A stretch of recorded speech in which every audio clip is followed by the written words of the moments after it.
The power of Christ compels you!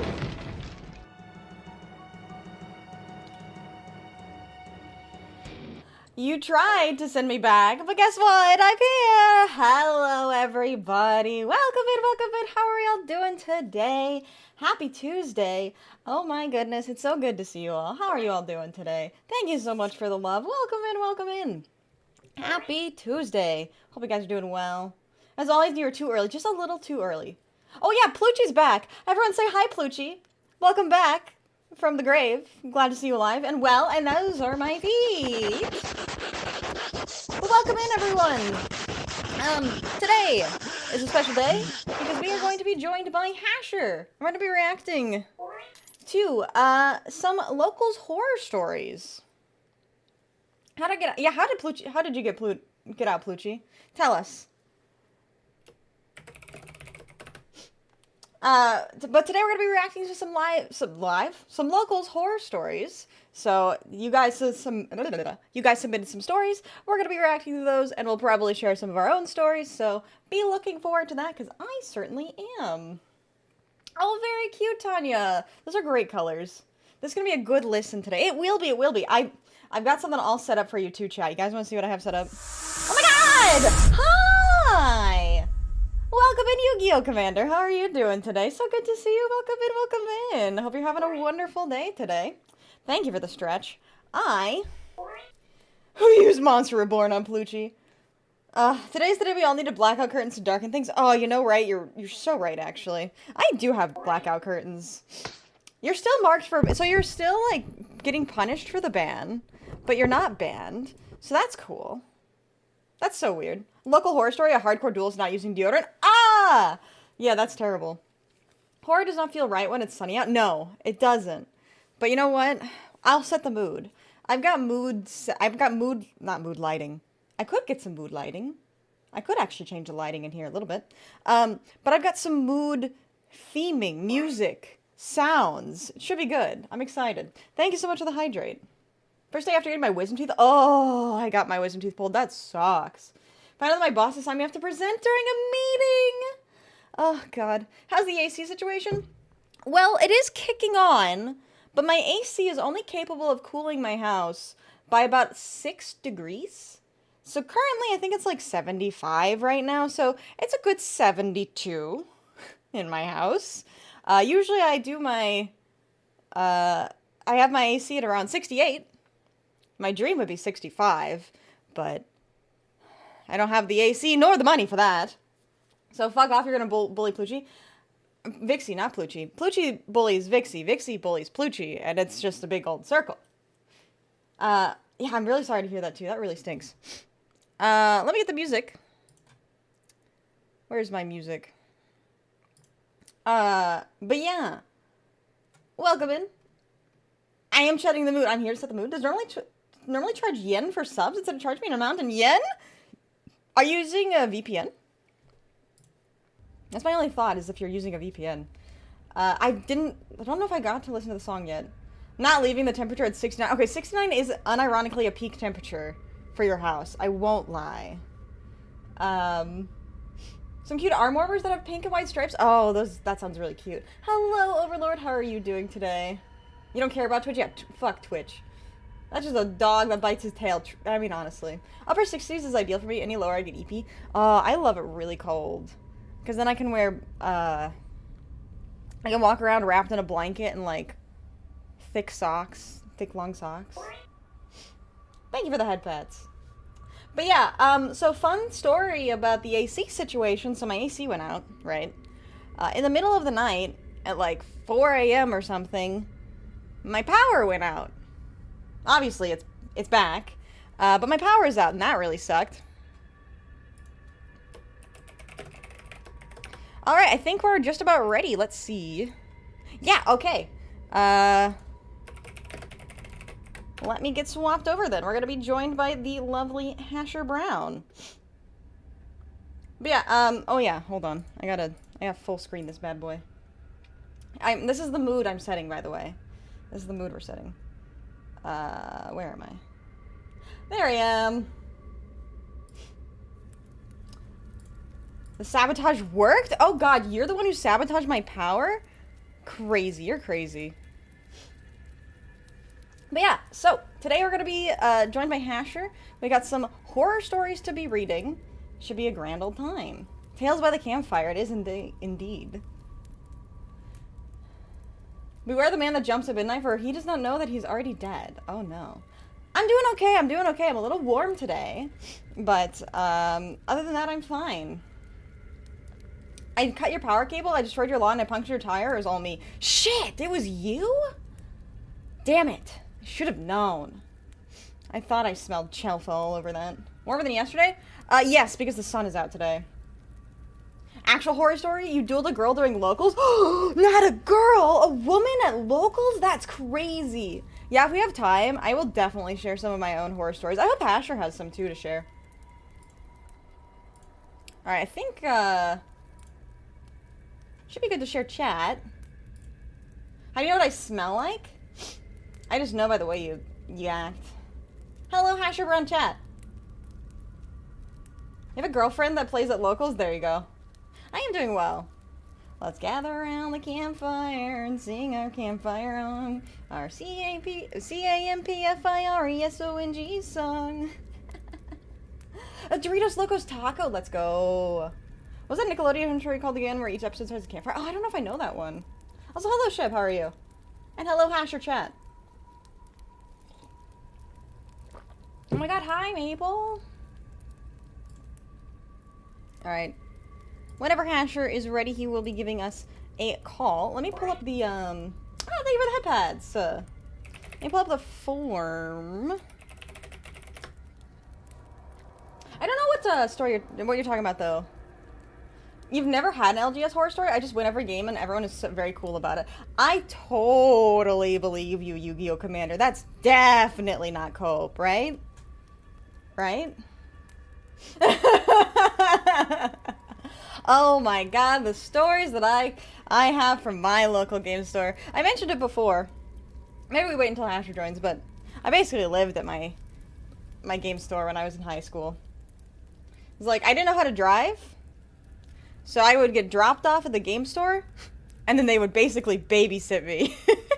I was like 15, 16 years old, so I wasn't like a baby. Oh wait, Hasher. He's here. Hello! Let me get you situated. Alright, they should be able to hear you now. Hello. Hello! Hi. Welcome in. Balls. It is going very well. Let me get you on the screen. How are you doing today? Really good. I am, I've been looking forward to this ever since we set it up. Oh, I'm so glad. I'm so glad. Yeah, I set the mood. I got my campfire going. I got some horror music in the background. Oh, I don't have a horror mood like that, but I was just gonna put on Oh, bit quiet. I was probably just gonna put on like Dual Lives in the background, so you know we've got some jingling keys for anyone who needs like a visual while we're doing it. In fact, let me swap over to that scene real quick before we get started. Oh, good. Hold on. Apparently you're a little quiet. Let me turn you up a little bit. Probably at my end. How do I do this on Discord? Oh, there we go. Yeah, there we go. 100%.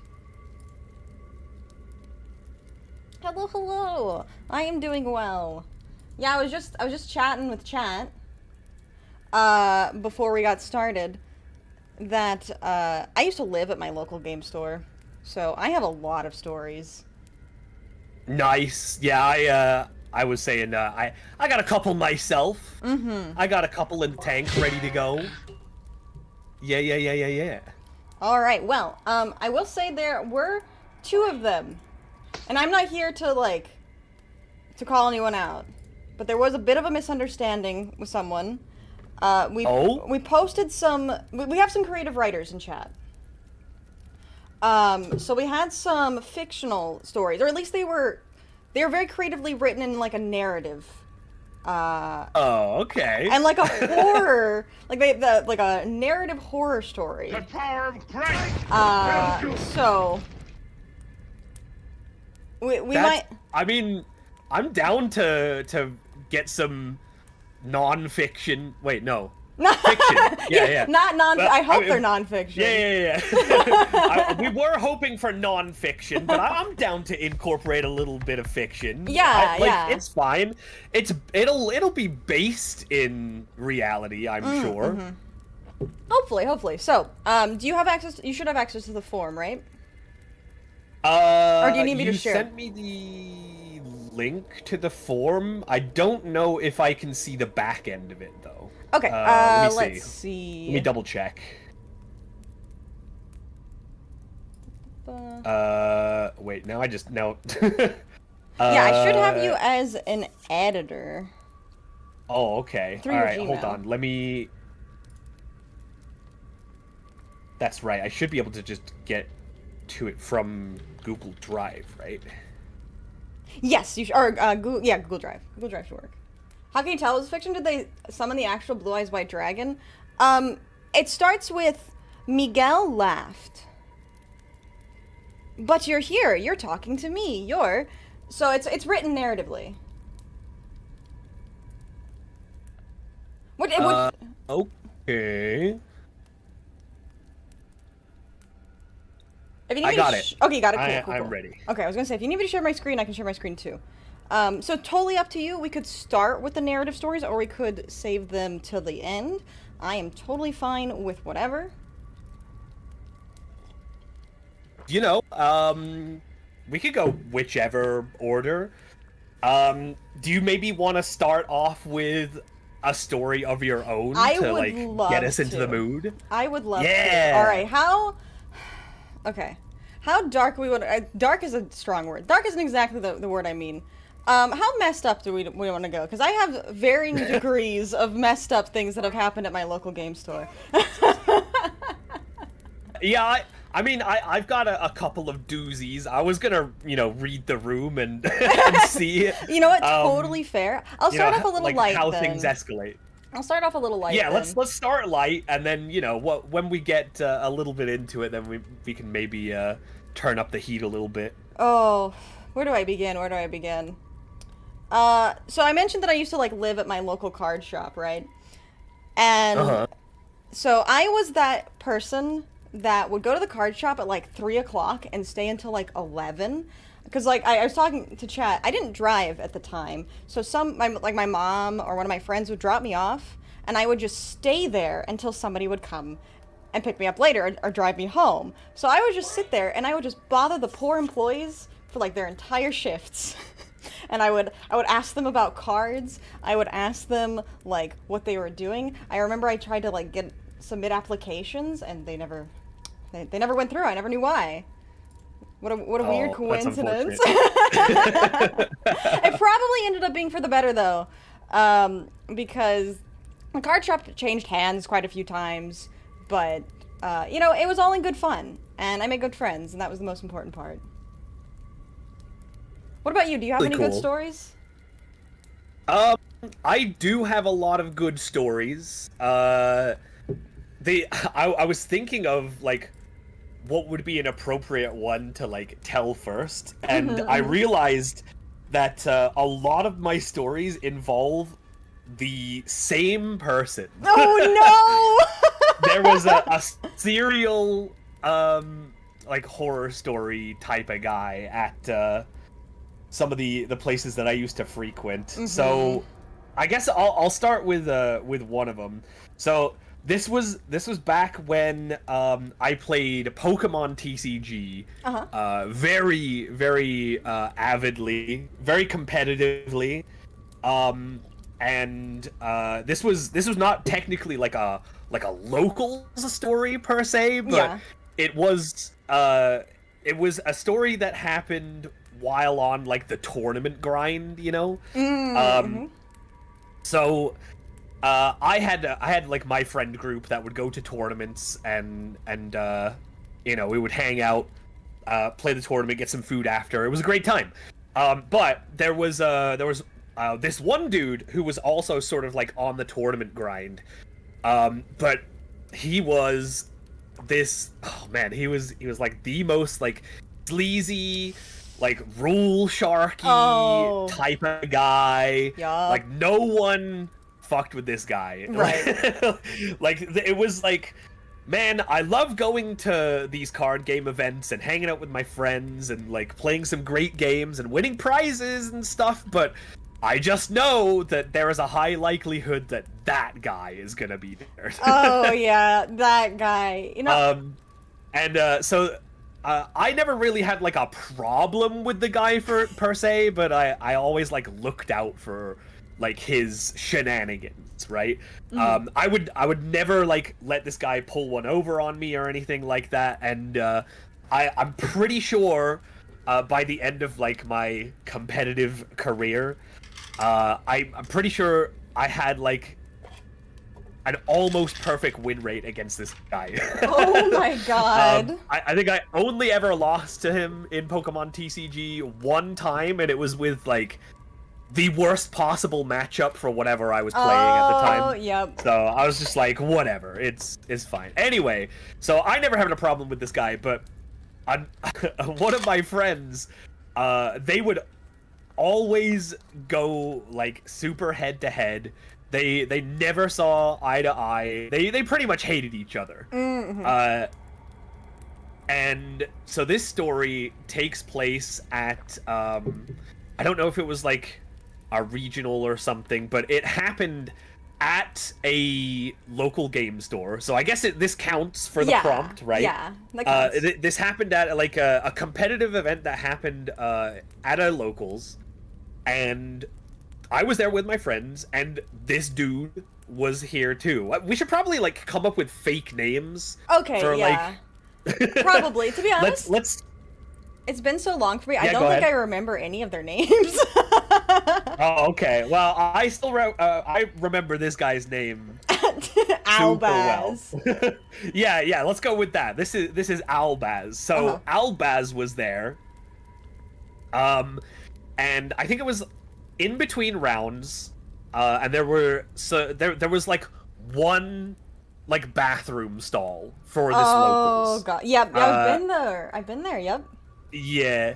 There was literally one bathroom stall. It was unisex. You just had to, like, you know, suck it up and... Yeah, like a gas station, like, bathroom, or, like, those... Yeah, exactly. I know exactly what you mean. Because my card stop was, like, the same way. One bathroom, one door. You just had to wait your turn. Yeah, most locals are pretty much that. Like, if they have a bathroom, it's probably just, like, one. Maybe if you're lucky, they have, like, two, and they're gendered. But yeah. Anyway, so there was a line to use the facilities, and as it turns out, the line was ordered such that Albaz was right in front of my friend who did not get along with him. And I don't know why he thought this would be a good idea, but Albaz went into the single stall bathroom. You know, came out a couple minutes later, and as he came out and walked past my friend, he went, all yours. Oh, and no. Apparently, my friend walked in, and there was piss everywhere. Oh my god. Anywhere there was not meant to be piss, there was you could find some. I don't know what possessed the guy to, like, make the bathroom uninhabitable for, like, whoever came next, just to spite my friend, but it was not a good idea, because he immediately got reported to the staff. I'm sure. And was kicked out. I think he was, like, undefeated in the tournament at that point, like 3-0 or 4-0, and they were like, no, get out, you're done, you're absolutely out of here. Good riddance. Because, like, who else would it have been, right? Yeah. Who'd done that? I don't know if he was, like, I like trying to, like, pin it on my friend or something like that, but, like, who would fall for that? Right? Like, it was so stupid. That is so stupid. How big was this bathroom? Like, it was, you know, like, like, could you, like, you know, the size of a disabled stall? Yeah, in, like, a regular, so like, bathroom? It was basically like that. Yeah. How did he have so much piss? Dude, I don't know. But yeah, so like that was probably one of like the worst things that he's ever done, potentially. But I have a lot of stories about Albaz. Oh, don't worry. So the thing is, we'll I get don't to him, know I think. if I have any of that guy's stories, and we'll get to chat stories after. So I don't know if I can one up that one. So, but I'll have more stories. I'll have more stories. Chat knows some of them, but I'm always happy to share more. All right, you ready to get started with the form? I am super ready. Let's go for it. What number are we starting on? So I don't know how they are numbered for you. So it should be an individual 1 through 13. Yeah. It's just loaded number 1, which is a very short one. It looks. Yeah, we could. If you want to read number 1, we can just start there since it's so short, and then we could talk about it. Okay. All right. So here's our first chat submitted story. It's a very short one. It simply says, one time at the shop, 2 guys got into a fight over some ruling. Fists started flying. I snuck in, took their decks, and pretended to be reading a comic. You know what? I think I know exactly who this is. I need like a chapter 2. Like, what happened? What decks like, are they playing? Did they find out that their decks were missing, or like? I knew it. I knew it was you, Iron Wolf. Who else would steal the decks?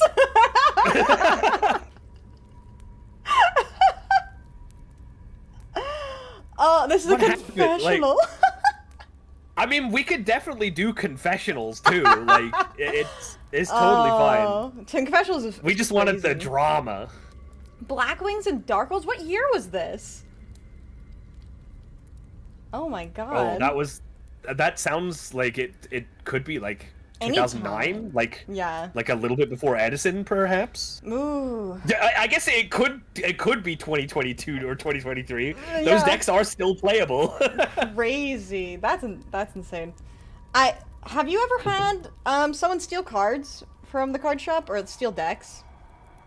Ooh, I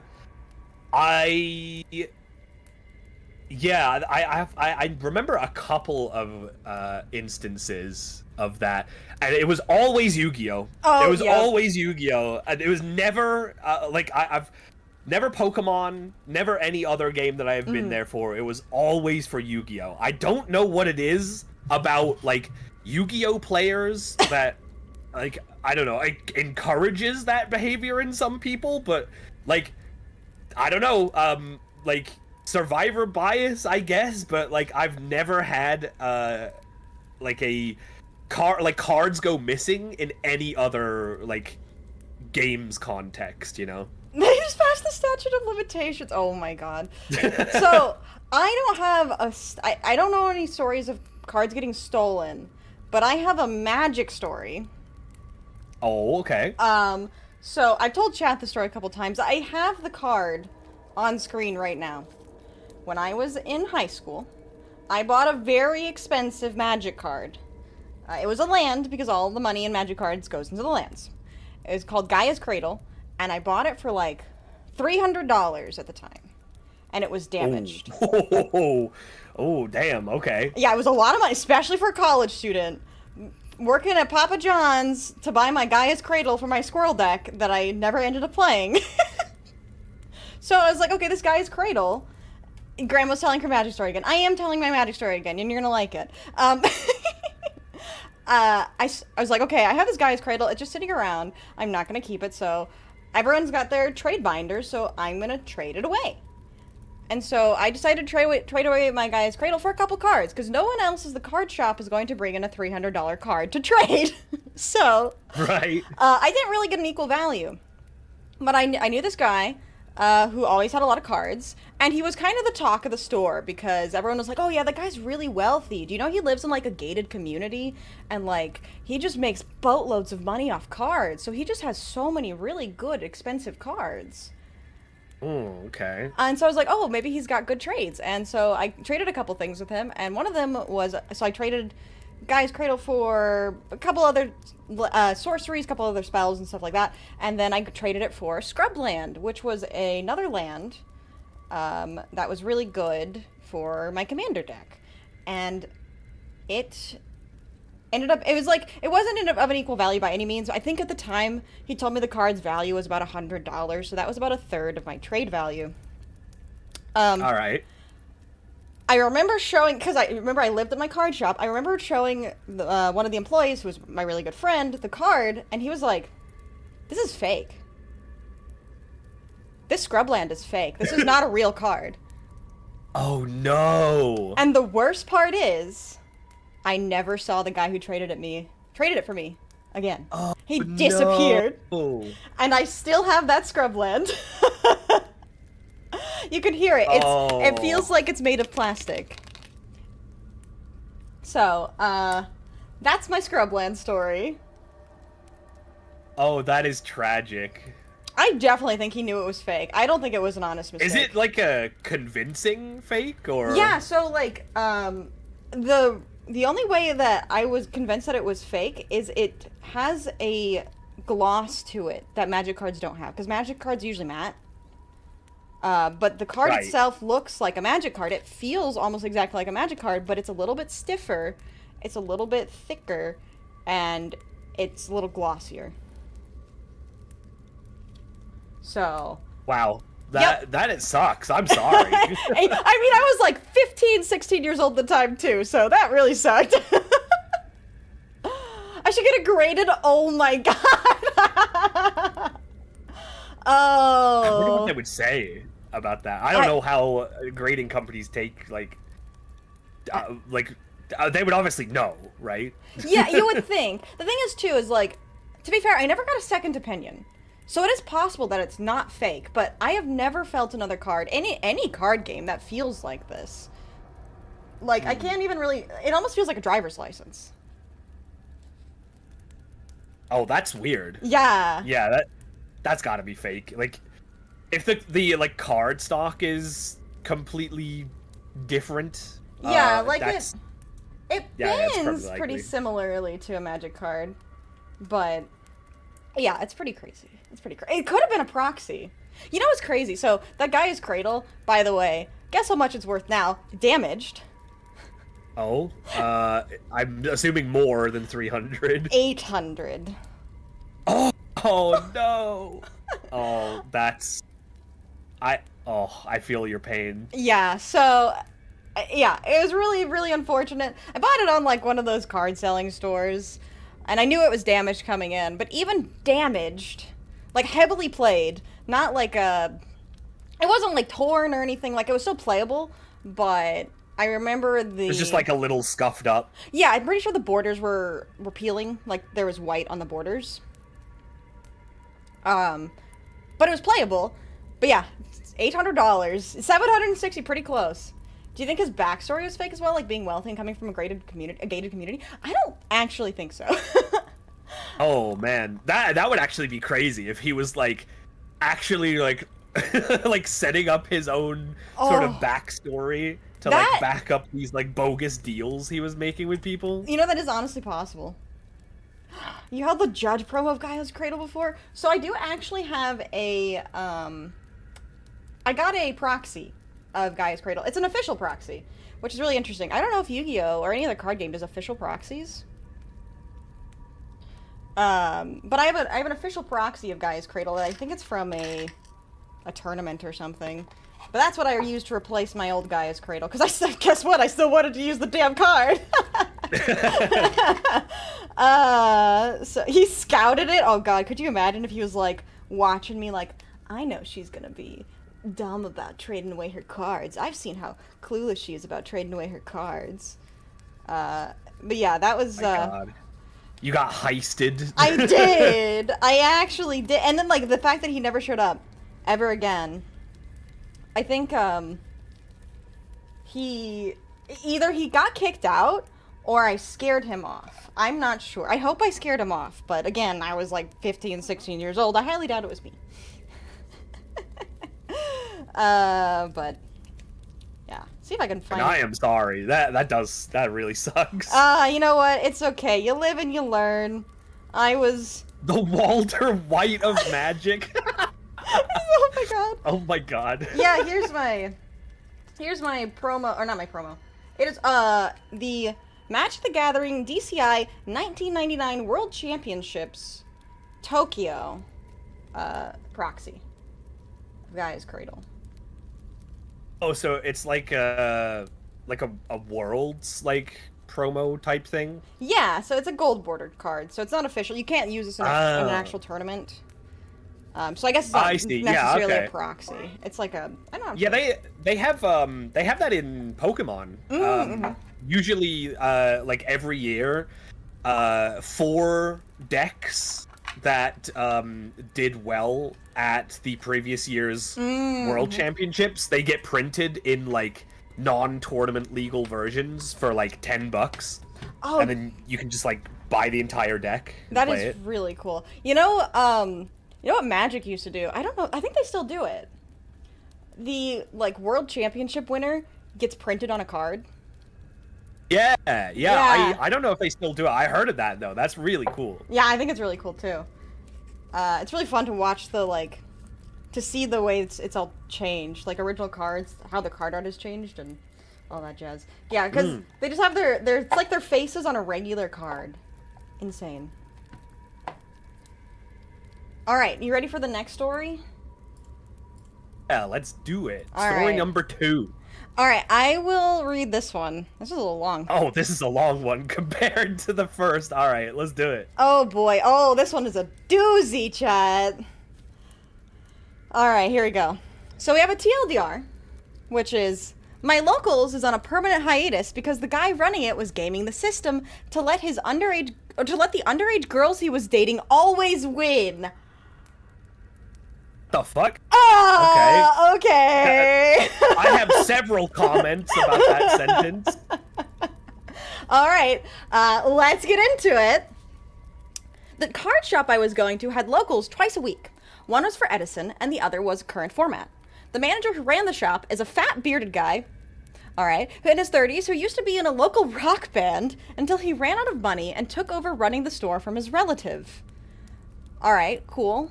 He's generally unlikable, less cool, and will insert himself into random conversations to make unfunny sex jokes / comments all the time.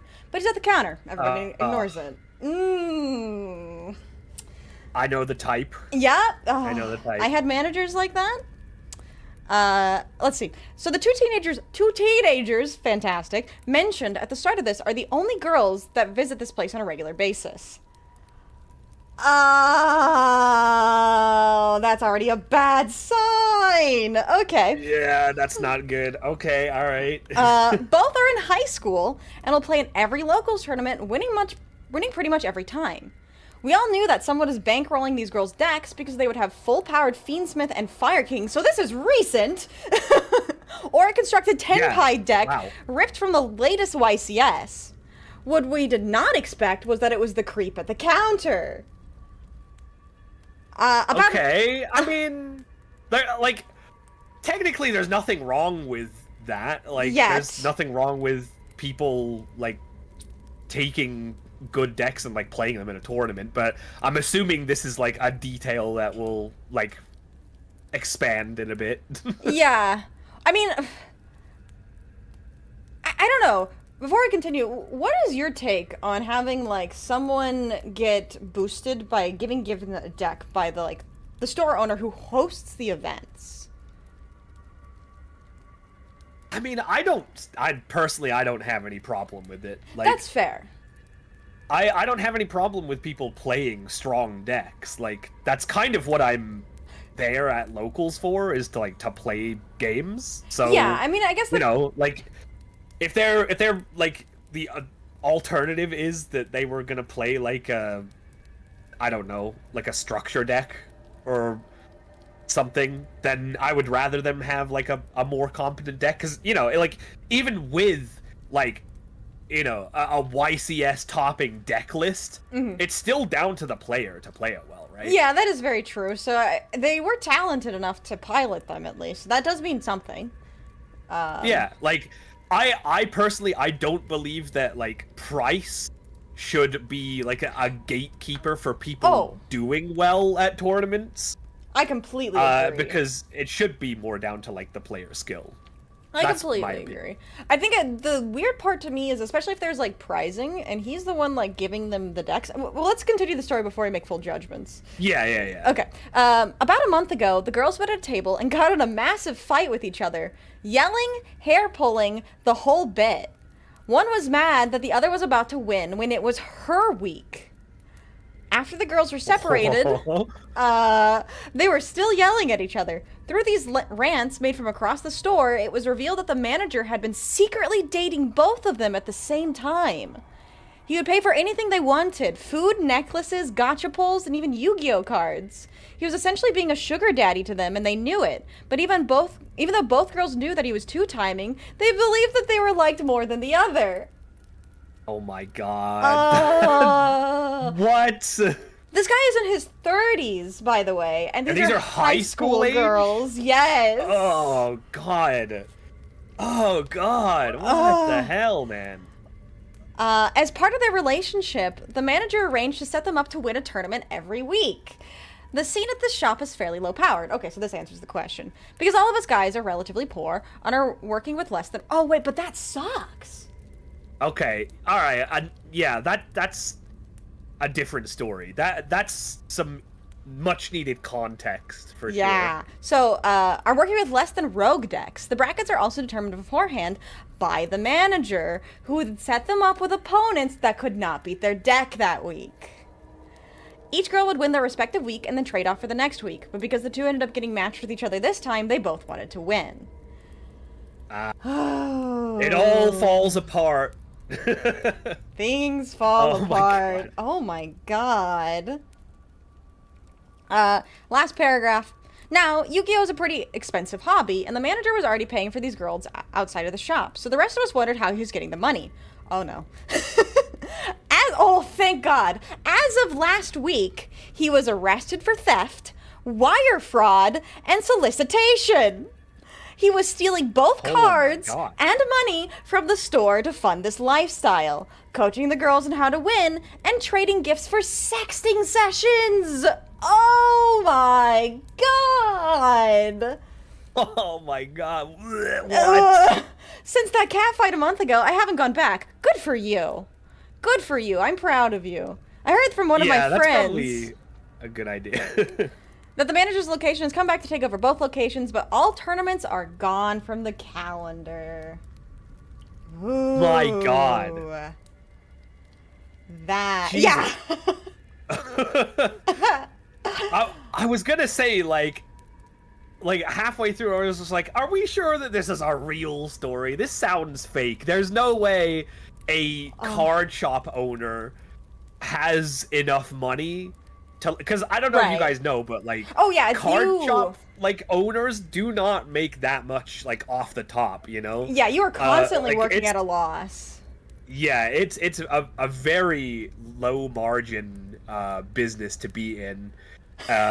So I was like, there's no way this guy has enough money to be like sugar daddying one girl, let alone two. But I guess now we know how he was doing that. Yeah, very, very true. That is crazy, man. I have adjacent stories, but I don't necessarily have like horror stories that are like this. This is crazy. Like I know another person I've talked about on stream. I have a couple guys, not that guys, but basically that guys. There's one guy I used to play Magic with. He was the one who introduced me to Magic, of all things. Let's call him, oh, I don't know. Chat, give me a name. I'm sorry, I'm really bad at names. I was like, I don't want to call him Kaiba because he's not Kaiba. But Bob, sure, we'll call him Bob. That's the worst thing ever. Chat, you don't know why that's the worst. Okay, I'll tell you why that's the worst thing ever. He told me his name was Bob, or no, it was Steve. That's right. He told me his name was Steve when we first met. His name was not Steve. He lied about his name. He lied about being called Steve. I'm dead serious. He introduced himself to everyone named Steve. And the reason why I'm bringing this guy up, besides the fact they introduced me to magic, because for this story, I've been reminded now, Steve, as we'll call him, was a massive pathological liar. So I don't know how much of this is true. But he would very frequently steal money to buy cards. And apparently he found a local drug drop near his house and stole the money from that to buy cards.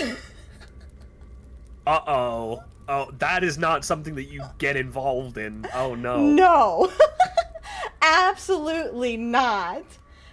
Yeah, so, that's the story I was reminded of about this. I don't know if you have any criminals like that, but yeah. Definitely a dangerous game. No, I don't... I don't think I have known any game shop owners who were criminals. Oh, so he wasn't even a game shop owner. He was just a customer. Wait, what? Yeah. He would just steal the money from the drug drops to buy cards from the card shop. Oh, right. Yeah, okay, my bad. I got my wires crossed from the story we read. No, you're totally fine. You're totally fine. Oh my god. Ryu, welcome in. Thank you so much for the raid. Hi, Ryu. How are you? Welcome in. We're talking about criminal history and card shops. Apparently. I hope you had a lovely stream. Oh my god. Yeah, so that was a fun one. Do you have any anecdotes between the next story and this one? Really any that come to mind off of this one. This was nuts. This was nuts. So one last thing that Steve did, because my card shop was right next to a gas station. So we would walk from the card shop to the gas station to pick up snacks. I had this friend who wasn't really into card shops, but I was introducing her to it, and I was like, yeah, this is my friend Steve. He's pretty cool. Because I didn't know how bad Steve was at this point. And so she was like, okay, yeah, cool. We can hang out at the card shop. You can teach me how to play Magic or whatever. And so we went to the gas station, and we came back, and I was talking to my friend, and I was like, so, random name, Lisa, how'd you like Steve? And she was like, yeah, he seems pretty cool. But I really didn't like that he stole a candy bar from the gas station. Oh, okay. So, yeah. Adjacent card shop stuff. I grew up with some interesting people. Sounds like it, yeah. So, yeah. Oh, we have a chat story? My LGS was super crooked, but I was a kid, so I didn't notice. Oh, no. Judges were awful towards the regulars and the owner's son. Years later, the shop was closed because of tax evasion? Oh, no. Oh, my God. Yeah. That's crazy. A girl at the locals that would come in and flirt with all the guys. She had 5 boyfriends and players. Ooh. Yeah. You know what? That's just impressive. That many. I mean, honestly. Ah. All right. You ready for the next one? Let's go to the next one. Oh, you should read this one. I know who submitted this one. Okay. All right. Let's see. Our third submission. Hi, Hasher. Hi, Vixie. Hi. Whoever this is. They are anonymous, so I don't know. I know who it is. Okay. Let me see if I can maybe figure it they'll out. reveal themselves. All right. Summer 2024. Decided to take part in a Yu-Gi-Oh! TCG tournament as it's been ages since I took part in a real cardboard experience. Let's go. It's hosted by a local hobby store that I've been to a couple of times before, all of them being tournaments.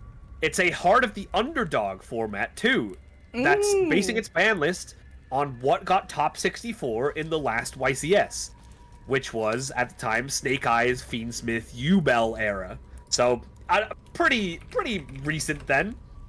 Yeah. Pretty recent. Pretty recent. 2024. Yeah, this is... What was this? This was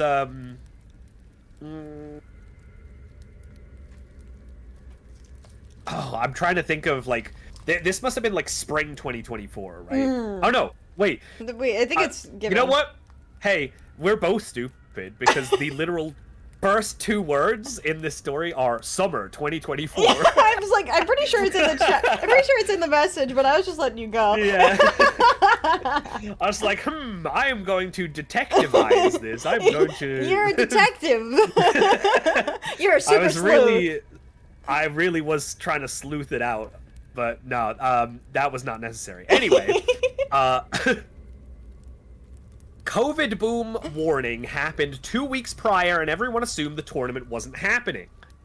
5 days prior to the day, I got an email saying it's still going, but it's now a remote duel on Discord, and there were more ban list hits. Ooh, wait, this is 2024? I'm exposing my identity. Yeah. I guess, were there, like, COVID scares in 2024? I guess it depends on where you were. I like, personally, not anywhere I have been, but I don't know, maybe there was, like, a pocket COVID boom in some places. I don't know. Where was I? Sorry. I'm exposing my identity here. But I'd like to note that Vanquish and Punk were weirdly added to the list. That actually doesn't help me with the identity, but I'm assuming whoever this is plays Vanquish and Punk. Yeah, I would assume so. Yeah, okay. Yeah, it doesn't really help me out, I'm gonna be honest. Rather than choose the 3rd deck I'm known for everywhere, that funny all-girl Link deck that's blue. Yeah? I don't know who that... I don't know what that might be. Sky Striker? I guess. No, I think it's... I decided to cook... Oh, yeah, go. I think it's Marincess. Oh, Marincess! Oh, yeah, I guess... Yeah, they are water. That is blue.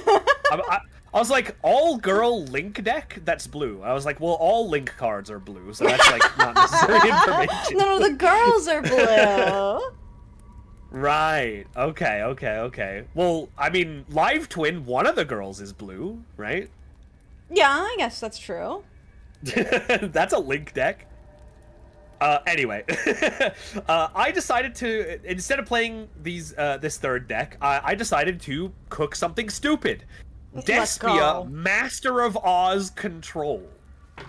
Okay. Let's just make a non-targetable 4,200 attack beat stick that keeps coming back thanks to Despia. That's based. That's super based. Yeah. Day of, everyone is in the Discord and mildly excited. Some were a little pissed about the organization, which is understandable, but participation nearly doubled in size. Here are the highlights. So it was 6 rounds Swiss. That's 4 of the 6 opponents were creepy and disgusting due to the judges having to bounce between calls to monitor. One guy asked if I did sexual favors to get my cards as I was rocking over $140 worth of staples. $140 worth of staples. I am just a card trader. What the fuck? I hate this. I hate this. I hate it when guys like ask like girls and like women like, oh, did your boyfriend build your deck for you? Like they don't realize how demeaning that is. I think part of them do. It's really bad. I think part of them does. Maybe they do. Maybe they do. Like I've had the same kind of thing happen to me. Oh my God! I just thought of this story as like, you know, I have an anecdote related to this. It's fucking Albaz again. No, of course it is. Oh my God! Oh my God! Every time I think back on like, oh, I've got some stories from like going to card tournaments and stuff, like 90% of them are with Albaz. Like, what the fuck? Like, my girlfriend at the time, she had a really off meta deck, but it was something that she really wanted to play because it was like one of her favorite Pokemon. Base. It was Gourgeist, which was like not popular, but it was pretty rogue. Like, it was actually like fairly well placed in the meta. Like, no one really like tiered it or anything, but like it had some kind of good matchups, you know. Yeah. And I think she either like went up against Albaz or like was sitting at the same table as him for one of her rounds in this one tournament, and he goes, "Oh, did Hasher get that deck for you? Did he make that deck for you?" And he kept asking her, like, even after like the first time of her saying, "No, I built this one." Like, I think he asked her like 2 or 3 times. Don't know why, like, you just don't take the first answer on that and just, you know, accept it. And then I played him in like a later round, and he goes, "So, did you build the deck for your girlfriend?" And I'm like, "Bro!" Like, what the heck? Shut the fuck up! That oh my is god, yeah, crazy. I hate it. I really hate it. It's it's so like, can you not like get it through your simple little mind that like someone with like someone who like isn't your gender can like be good at a card game? Like, come on, it's not dude. possible. No, that is crazy. It's crazy because I actually never got that question. Maybe my decks are just really bad. I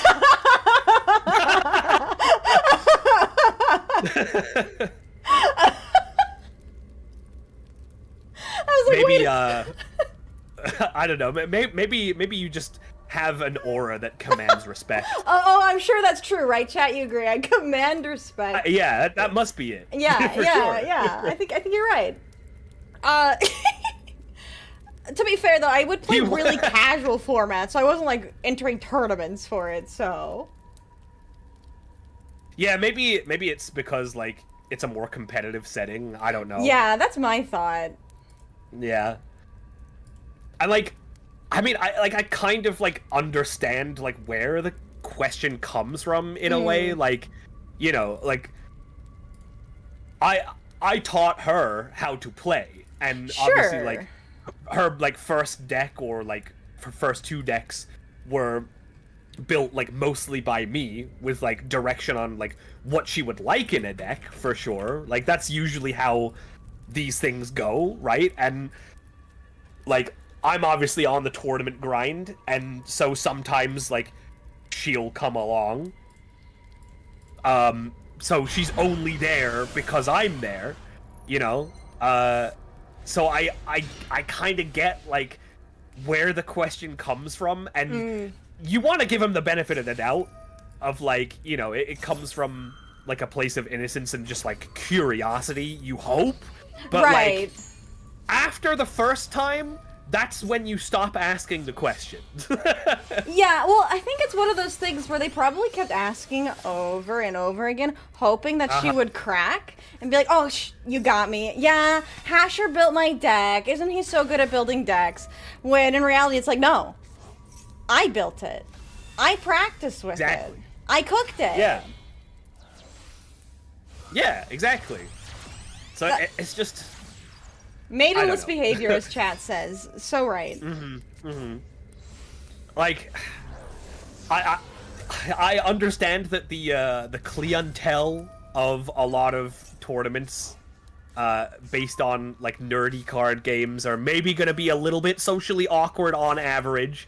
So, you know, you have to give them the benefit of the doubt. Like, you know, maybe that it really is like their earnest attempt at like connecting with someone and like, you know, just trying to make conversation, you know, like, oh, like, did your boyfriend make your deck?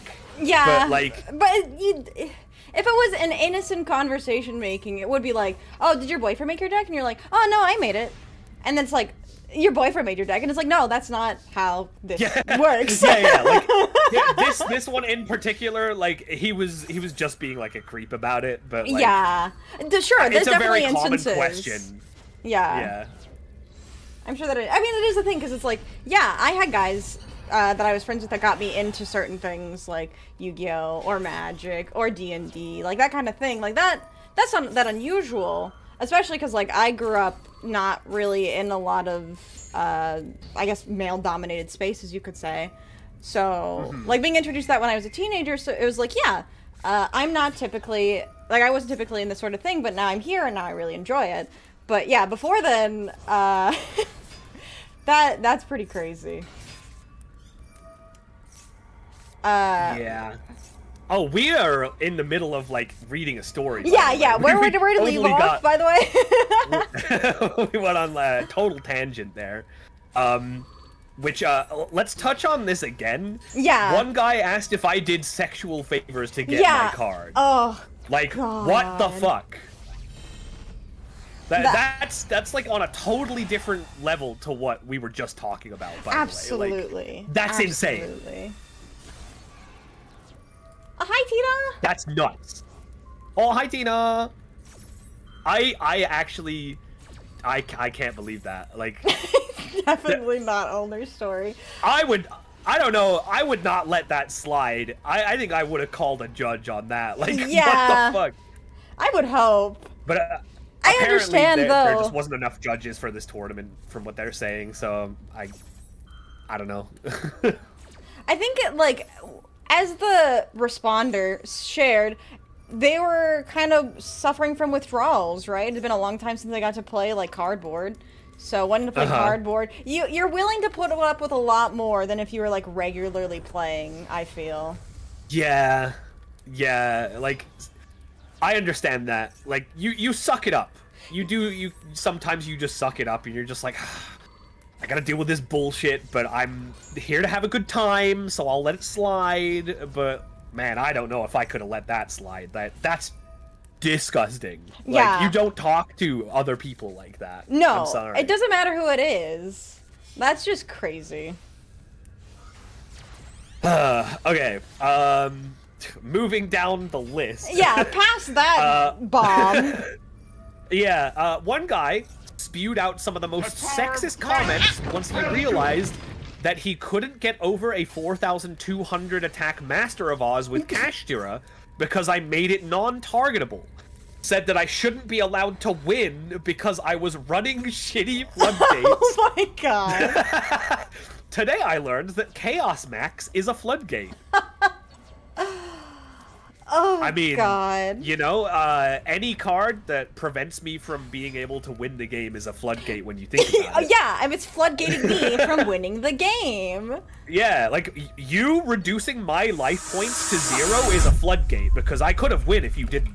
I like, if you didn't reduce my life points to 0, I could have played the game, and I could have won. Yeah. So, what the fuck? Yeah, so true. But yeah, that's, like, I understand, you know, being frustrated about floodgates. Like, I would say that, for the most part, like, the modern game for Yu-Gi-Oh! Right now, I think we're in the best place that we have been in terms of, like, floodgates for a long time. But there was a period where it was, like, really bad, and the, like, floodgates were, like, everywhere, and, yeah, but no matter what, that's no reason to make sexist comments just because you're losing a card game. No, absolutely is not. Absolutely is Holy not. shit. Oh, God. Next thing. 4 players attempted to bribe wins, asking me to concede and be paid $30 to do so they could get the top cut pricing, which were, the prizes were guaranteed if you top cut. The top prize was 3 boxes of the latest set. That's all you need to know on that. Yeah, I'll trade you $30 for 3 full boxes. I'm sure that's equivalent. Card game player? Yeah. $30 or 3 booster boxes. Would you like the Gaia's Cradle or the fake Scrubland?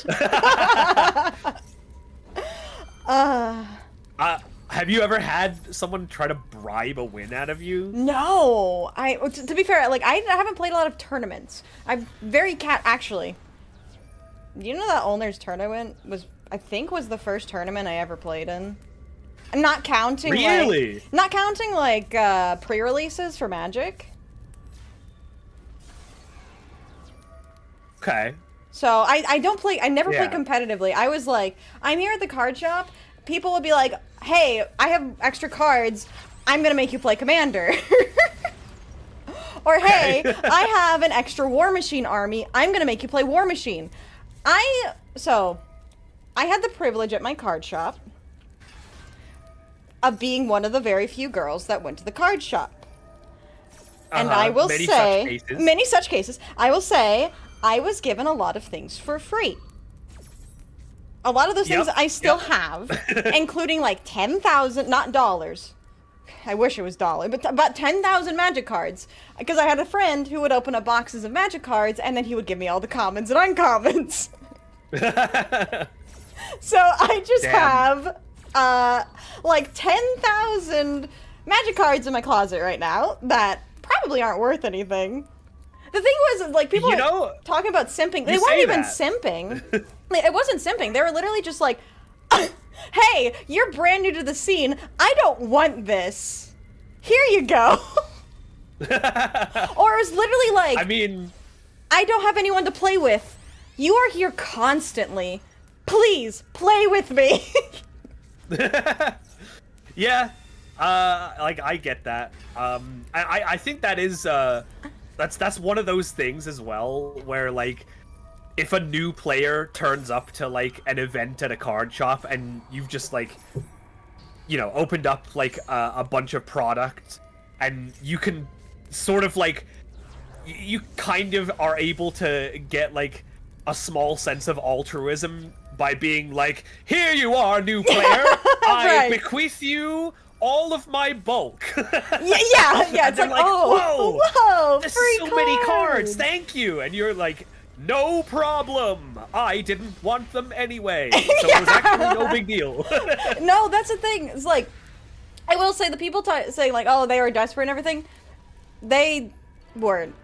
I can definitely tell when the guys at the card shop were interested in me, or when the guys at the card shop were literally like, hi, I don't want this. Take it off of my hands. And that was most of the cases. Or it's like, I have an entire War Machine army that I was given, because the guy was like, hey, I don't want this. I really want more people to play War Machine because everyone at the card shop is playing Warhammer. Please, take this army and play with me. And then I moved away. Oh, that sucks. And then college happened. But, so that was an interesting thing. But yeah, I was just like, it wasn't even like people being like, oh my god, if I give you cards, will you, like, go out with me? It was literally just, please take these off my hand. There is literally no one else new here. You are brand new to the scene. I don't want this, like, 3-foot-high stack of commons and uncommons that the card shop will give me 50 cents for. Please just take them off my hands. And I was like, oh boy, Magic cards. And I probably played with none of them.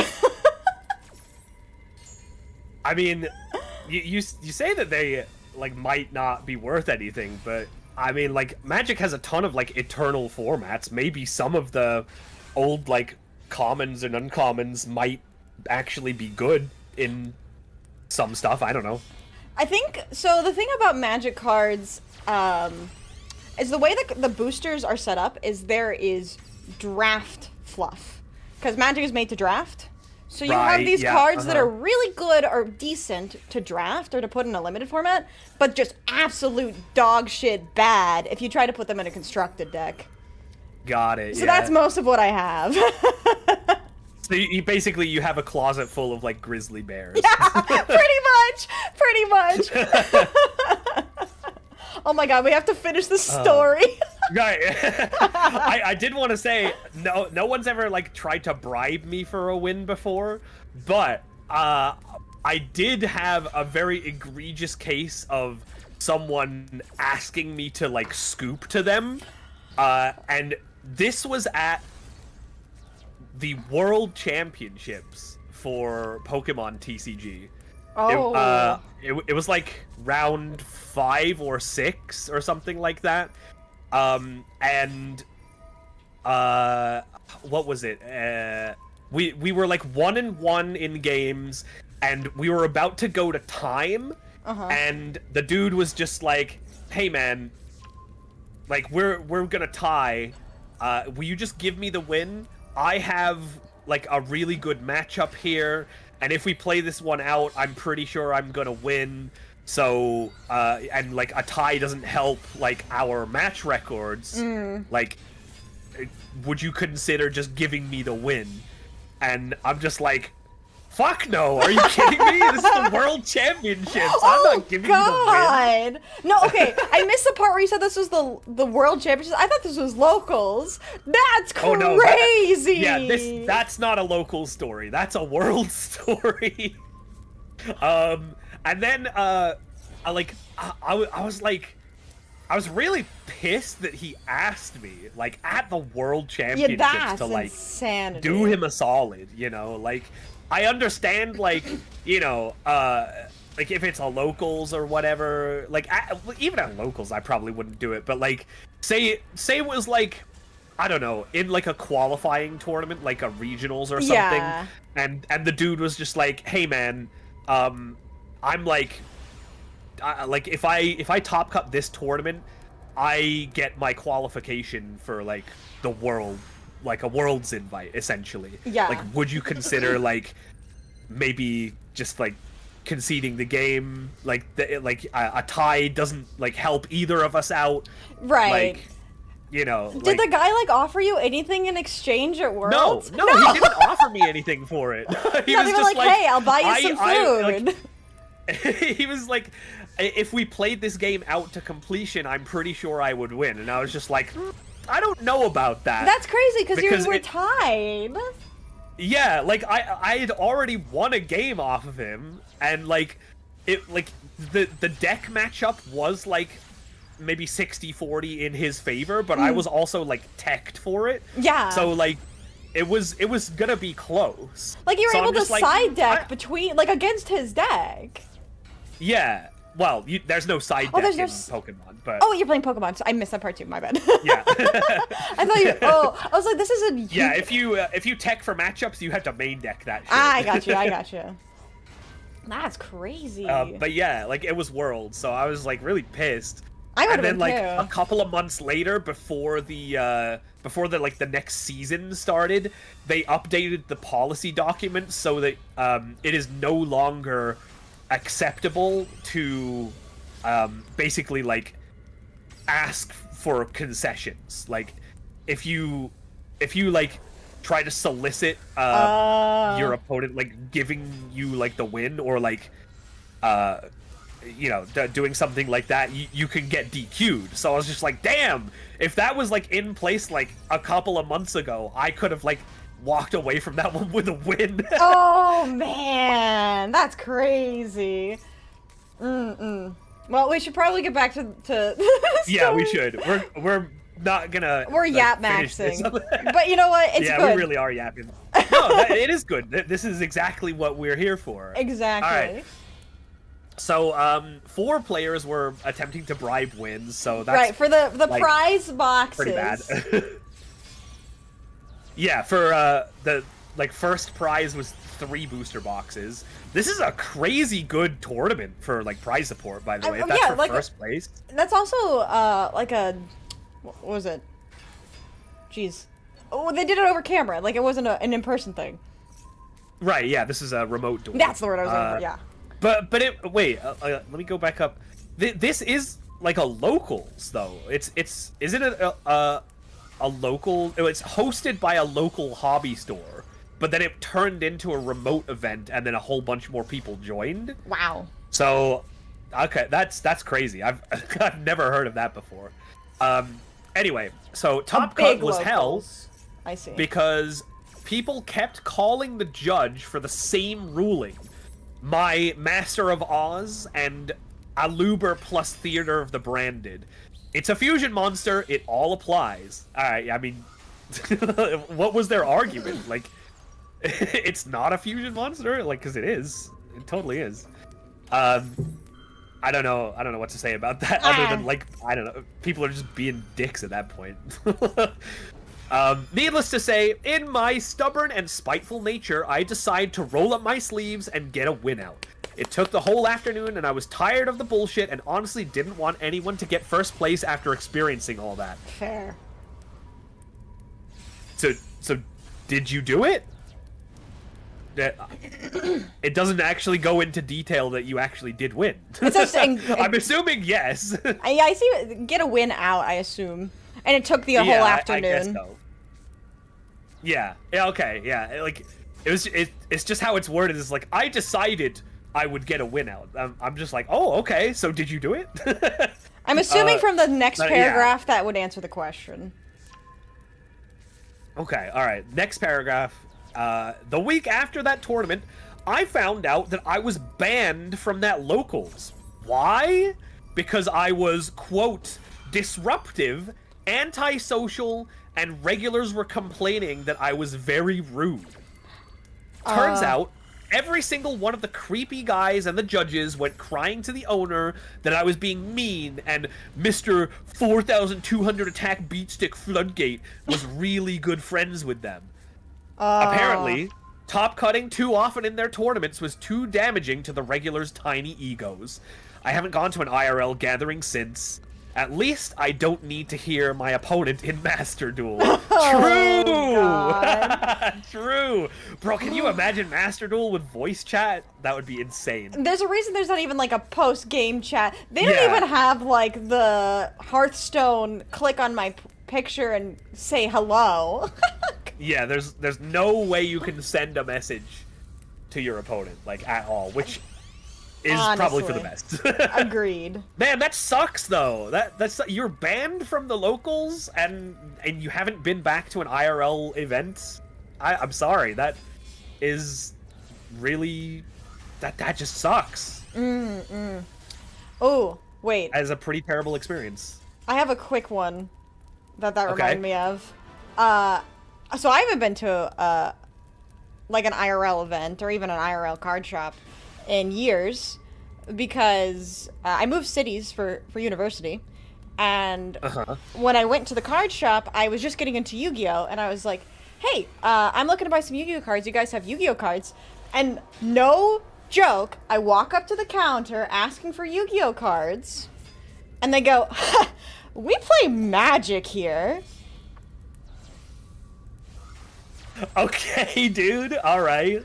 And So they didn't have Yu-Gi-Oh product? Or no, like, they what? actually didn't sell Yu-Gi-Oh cards. Oh wow, okay. Yeah, that is one thing about where I'm located. Yu-Gi-Oh is incredibly rare. And for whatever reason, like in bigger cities, you're less likely to find Yu-Gi-Oh than in small towns. Yu-Gi-Oh's a small town thing. So I didn't grow up with Yu-Gi-Oh. That's interesting to me, because I feel like I used to play Yu-Gi-Oh in a pretty big city. I mean, I don't live there anymore, so I can dox my old the place that I live. I used to live in San Jose, California, and Yu-Gi-Oh was huge there. I used to go downtown to like a huge like card shop that had like 50 player locals. That is California, to be fair. I live in the Midwest. Yeah, that's true. I live in the Midwest. I live in Tornado Alley specifically. So the people that go to card shops, there aren't big tournaments. I think the biggest local tournament I have is like 3 hours from where I am. Okay. And that's for Yu-Gi-Oh specifically. My experiences are not universal, I suppose. Yeah. In California, come on. I'm over here and I'm like... You know what? You are right. California is like a completely different planet compared to a lot of the rest of the U.S. Yeah. Yeah, I'm over Holy here. shit. It's like, I gotta drive through the cornfields to get to my card shop. I get that now because I'm in the UK now. So, like, yeah. If I'm not going to my, like, local, which is like 10 minutes away, I'm going like an hour. Yeah. Well, that's the crazy thing too is, I have like 2 or 3 card shops in my city. And the big one that I went to was like, haha, no, we don't sell Yu-Gi-Oh cards. Oh, you know, another massive problem in my area. No singles. No one sells singles. At any card shops? For Yu-Gi-Oh. You can't buy singles at card shops for Yu-Gi-Oh. Damn. Like, the card shop that sells Yu-Gi-Oh in my city was like, I'm sorry, for Yu-Gi-Oh specifically, we don't sell singles because we make no money off of them. I mean, that's fair, I guess. Not even bulk, yeah, they don't even sell bulk. They sell card sleeves, they sell card packs and booster boxes, but they do not sell singles, and no one, I don't think anyone in my state sells singles. In the entire state. I mean, I understand that. Like, if you're not making money on it, then yeah. I mean, that's the thing too. Is like, there's no Yu-Gi-Oh events in my area, so who's gonna be buying singles for Yu-Gi-Oh? Yeah. That does kind of suck. So that really does make it kind of difficult. Then, thank God for like Card Market. And oh yeah, I know. I'm sponsor baby at some point. Yeah, that would be great. I know, right? Yeah, which state solid liquid gas or plasma? At this point, I think it's solid because you're just not making any progress. You're not moving through that. Carl? Oh, okay. I do love Carl. Toes. Hi, Toes. How are you? All right. Next story. We're moving on. All right. Thank you for that one, though. That was a doozy. That was a doozy. A lot of elements to it, but I'm sorry that you had such a bad experience. Yeah, that really sucks. I'm glad you found a better experience online. That's pretty universal in all things, not just hobby stuff. So I'm glad that you've at least found that.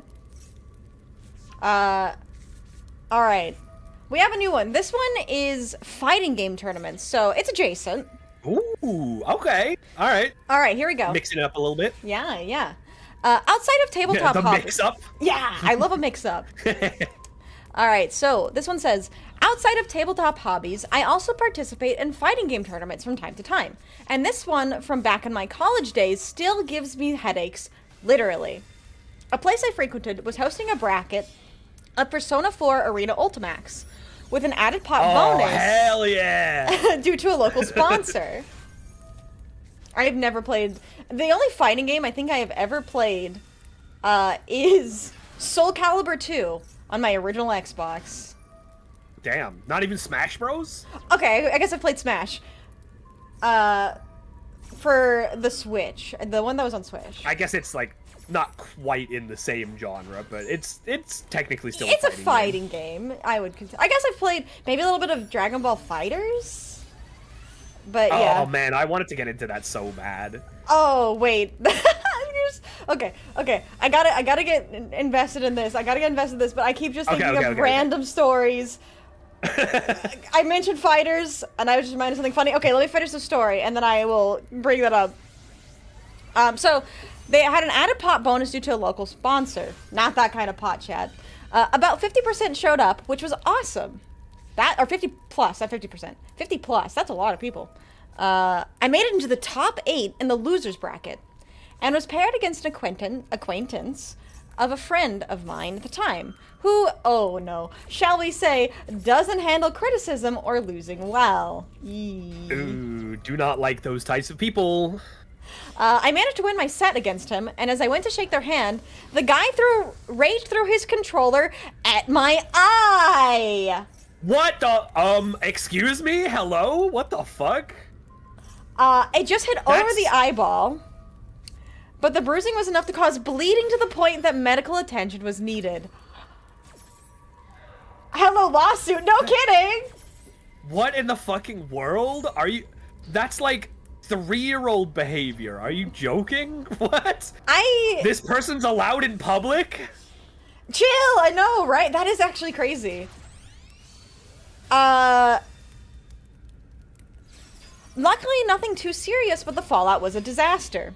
I had to drop out due to the injury. The guy was ejected from the venue and banned from the store, thank goodness.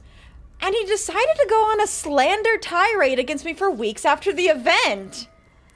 And was trying to pull high school clique tactics by trying to ostracize me from friends I know. Oh my god.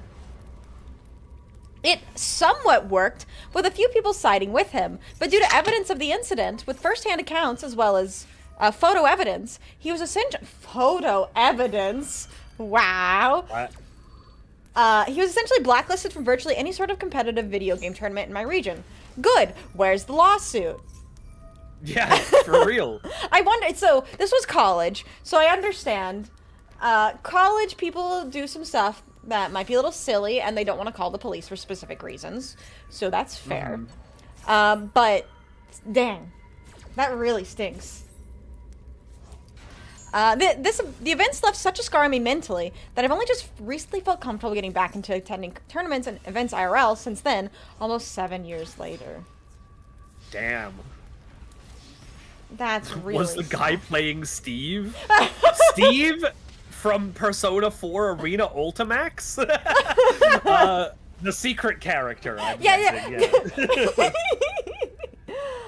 Oh, man, that's rough.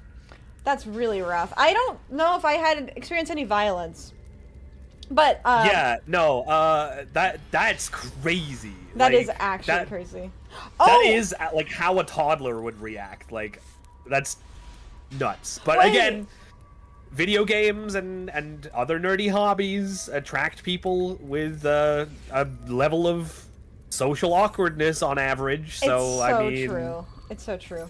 Like, it's not, like, you know, unexpected, I suppose. I suppose like, not. I don't think unexpected is, like, the right word, but, like, it's, you get it. Not surprising, I guess. Like, I mean, even that, like, it's surprising, but, like, you can be like, oh, it was a video game tournament? Oh, yeah, there's bound to be, like, a weirdo or two who still, like, get mad at video games, you know? Yeah. So apparently it was Ryu, and Ryu said that wasn't a fun day, y'all, and it was settled out of court. I'm glad to hear that, at least. Oh, shit. Well, damn. I hope it only left a mental scar and not, like, a physical scar.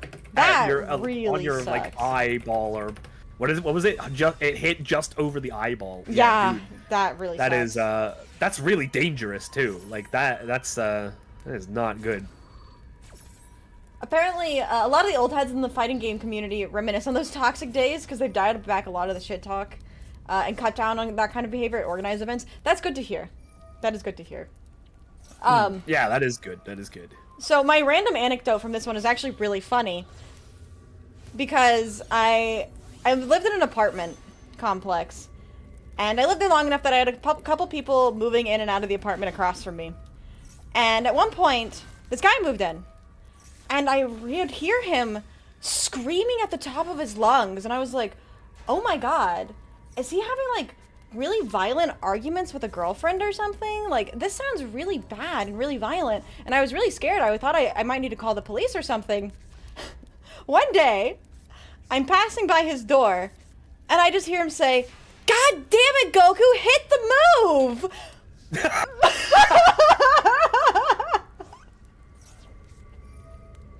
So, this entire time, I thought this guy was, like, abusively yelling at his girlfriend or something, but he was just screaming at Dragon Ball Fighters the entire time. Oh, that Goku, always whiffing the moves. Oh, good times, good times.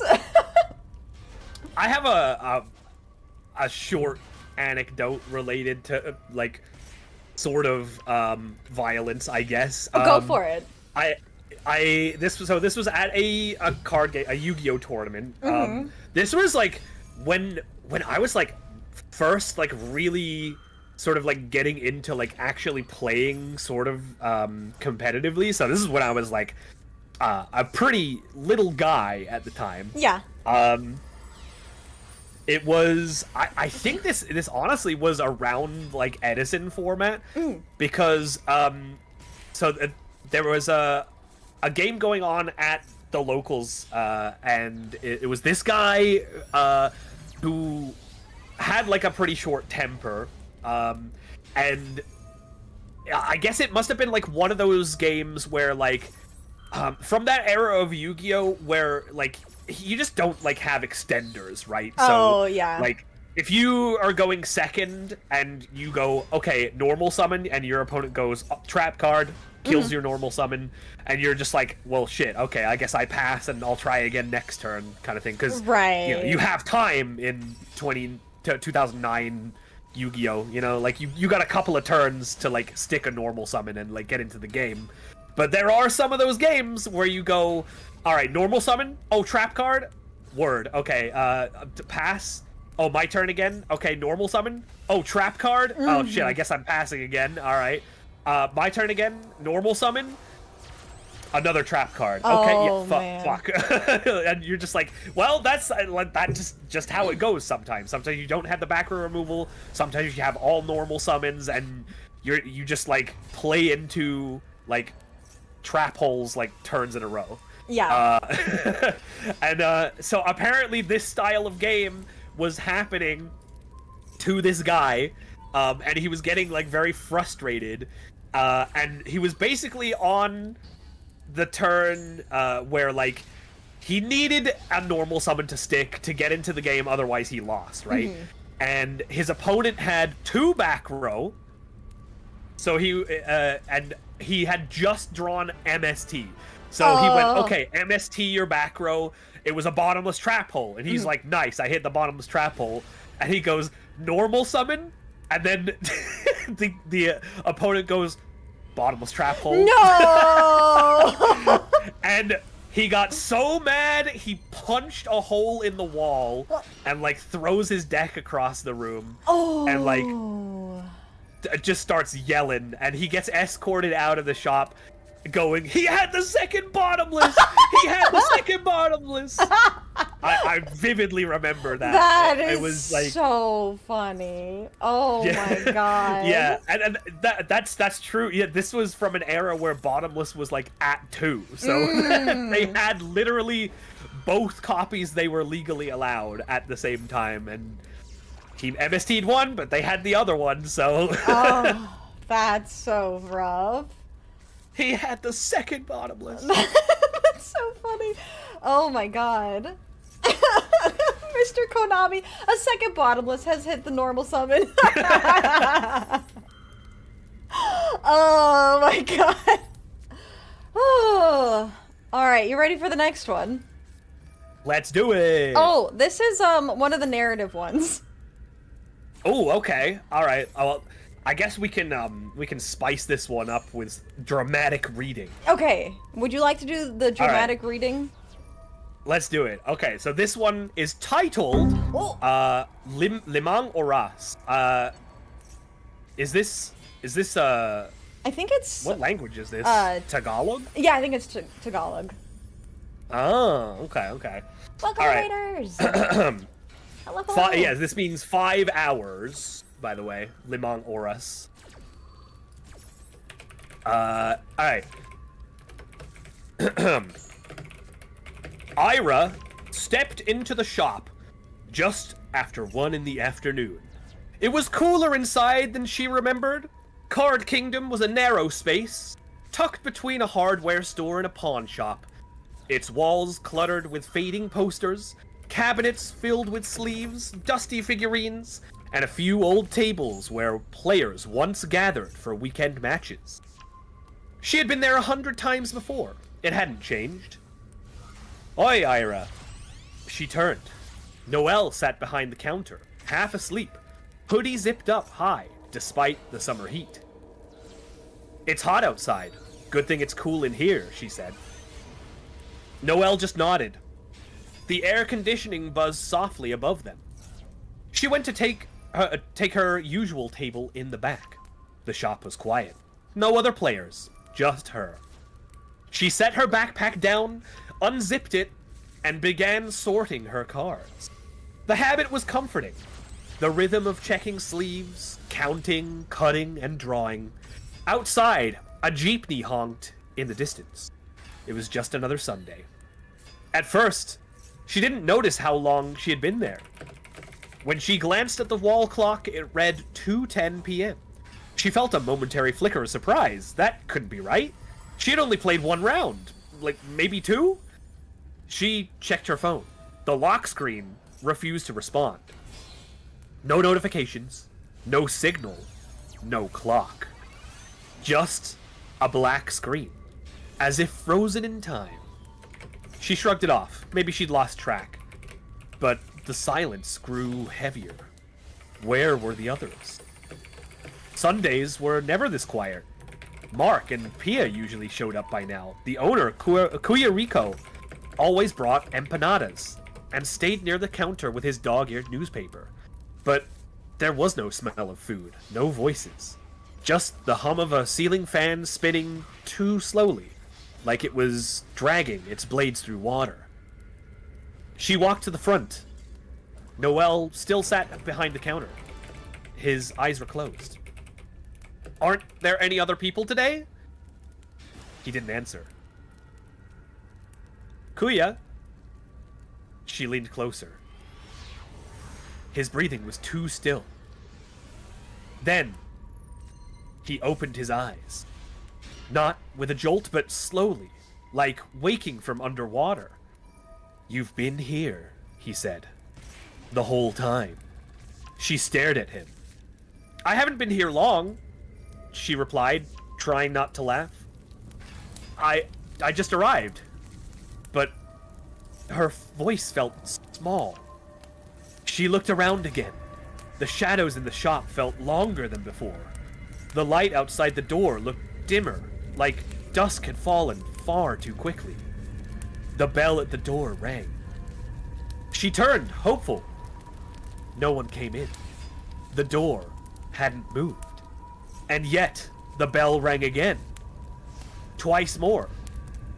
Kuya, she said, trying not to sound nervous. Did you hear that? Noel stared at her, unmoving. You came back, he said, after so long. She blinked. What? His mouth moved again, but no sound came. She backed away. The clock above the counter now read 3:47 p.m. That couldn't be right. She checked her phone again, still dead. She walked quickly to her table and stuffed the cards back into her bag. She headed for the door. It wouldn't budge. The handle was cold. Not like metal, but something lifeless. No give, no resistance, just stillness. She pounded on it, looked out. The street outside was there. The sidewalk, the bakery, the passing tricycles. But they were frozen. People mid-step, mouths open mid-speech. A bird mid-flap above a jeepney. Like a painting. Like a memory caught in amber. Her breath caught. She turned back into the shop, and suddenly the light was dimmer. Posters that once showed bold colors were now sun-bleached and peeling. The floor tiles were cracked in places she didn't remember. The fan had stopped spinning. Ira called out again, Noel! But the counter was empty. She walked slowly toward it, each step quieter than the last. Behind the counter lay a folded newspaper dated September 2023. She blinked. That was last year. She turned it over. The front page was smeared with age. A small article at the bottom caught her eye. Local card shop closes after 20 years. Owner found deceased inside. She froze. She stepped back, bumping into something. A chair. The same chair she had been sitting on, but older now. dusty, covered in cobwebs. She turned and saw the back wall. It had caved in slightly, as if from water damage in time. Everything around her was decayed, as if years had passed. "No," she whispered. I just arrived earlier." But her voice sounded too loud in the silence. She ran to the bathroom, flicked the light. It didn't turn on.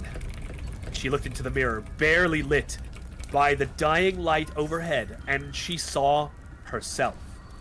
But different. Thinner. Paler. The whites of her eyes tinged yellow. Her cheeks hollow, her lips cracked. She touched her face. The mirror version did not move. Instead, it smiled. "It's been 5 years," it said. Ira stepped back, choking on her breath. Her heart pounded like thunder, but her limbs felt slow, sluggish. She ran back to the shop floor. Everything was still again. The door, the tables, the cabinets. Ira sat down on the floor, hands shaking. She checked her phone. It lit up. Welcome back. Last seen, October 15th, 2028. A message appeared on screen. Unknown number. "The game doesn't end when you leave the table. You forgot that." Then, it went black again. Ira clutched her bag tightly and looked around the shop. The clock ticked, loud now, like a heartbeat. 4:01 p.m. But she knew there would be no evening, no home to return to. Just the feeling that time passed when she wasn't looking, and that somewhere in the quiet, she had been forgotten by the world outside, or worse, that the world outside had already moved on, and she never did. Round of applause. Very well read. Oh my god. Holy shit. Damn, that was really well written. Not quite what we were looking for, but we'll take it. We'll take it. That was great. I think Inferno mentioned that he thinks he might have actually heard this story before, so it might be a creepypasta. Oh, dang, okay. That was really good, though. That's really interesting. I don't think I've ever heard, like, a card shop creepypasta. Yeah, no, me neither. You are right. It was a local's horror story, I suppose. It was. We were kind of looking for, like, anecdotal experiences, but you know what? What's the quote? A surprise, for sure, but a welcome one. Yeah, exactly. It was a nice palate cleanser. Yeah, amidst all the sexism and scamming, it's probably pretty good to have a nice palate cleanser in between. Well, thank you for whoever shared. Do more VA work? I mean, sure, I guess. You should. Well, maybe I'll have to get prompts that people want me to read.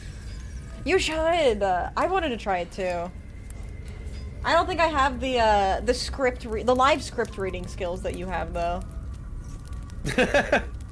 No, I for don't real. know if I would say I had skills. I thank you, though. Thank you. I'm glad you all liked it. I stumble over my words. Yeah, you did voice it really well. Well done, Hasher. Well done. Those shucks. Is it my turn? Is it time for my narrative story? Do you guys want another narrative story? Because there's a second one. There's another one. Oh my god. Okay, yeah, let's do it. Okay, I guess I gotta drink my water. It's my turn. Alright. It's my turn to read the, oh god. Oh, thank you so much for the super chat. Hasher, say Dino. Say Dino DNA in the creepypasta voice. Yeah, he wants, say Dino DNA in the creepypasta voice. Oh, the Dino DNA, like, copy pasta? Hold up.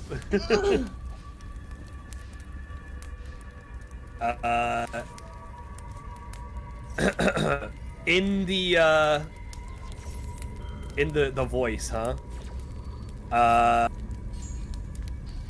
Alright, hold on. Okay. You see, a few years back on a routine dig for dinosaur fossils, a landslide broke out and nearly broke my leg in two. They had to operate quickly, so they used the dinosaur bone I found to fix my leg. Ever since, I've had what they call Dino DNA. The doctor says it makes me stronger than your average Joe. Thank you. No, the horror, not the Dino DNA. I mean, you know what? When you do think about it, that is kind of a horror story. It is. They got caught in a landslide, broke their leg, and then they had to use a dinosaur bone to like rescue their leg or whatever. Like that's kind of a horror story when you think about it. It is. Oh my god. All right. Is this off of memory? What do you think? I'm the Dino dude. You think I don't have the Dino DNA copy pasta memorized by this point? Oh my god. All right. This one is titled The House at Sitio Anino. Ready, chat? I'm ready. I don't know if I'm ready, but we'll go. When Miguel... Oh my god, I already mispronounced it. Okay. From the top. I have no confidence. It's alright, take two. Take one two. didn't exist. That wasn't That real. never happened. When Miguel Alano got the letter, he was already tired of the city. The rent was high, the traffic louder, and sleep had been hard to come by for weeks. So when the envelope slid under his apartment door, no stamp, no postmark, he opened it with more curiosity than caution. Miguel, come home. We need you. Signed, Aunt Maria. It smelled faintly of Sampaguita. The paper was thick, the handwriting familiar. But Tia Maria had died 10 years ago. Tuberculosis. Her name was etched in the family crypt, up in Sitio Anino. Still, something about the note. It felt urgent. Not dramatic, not desperate, just inevitable.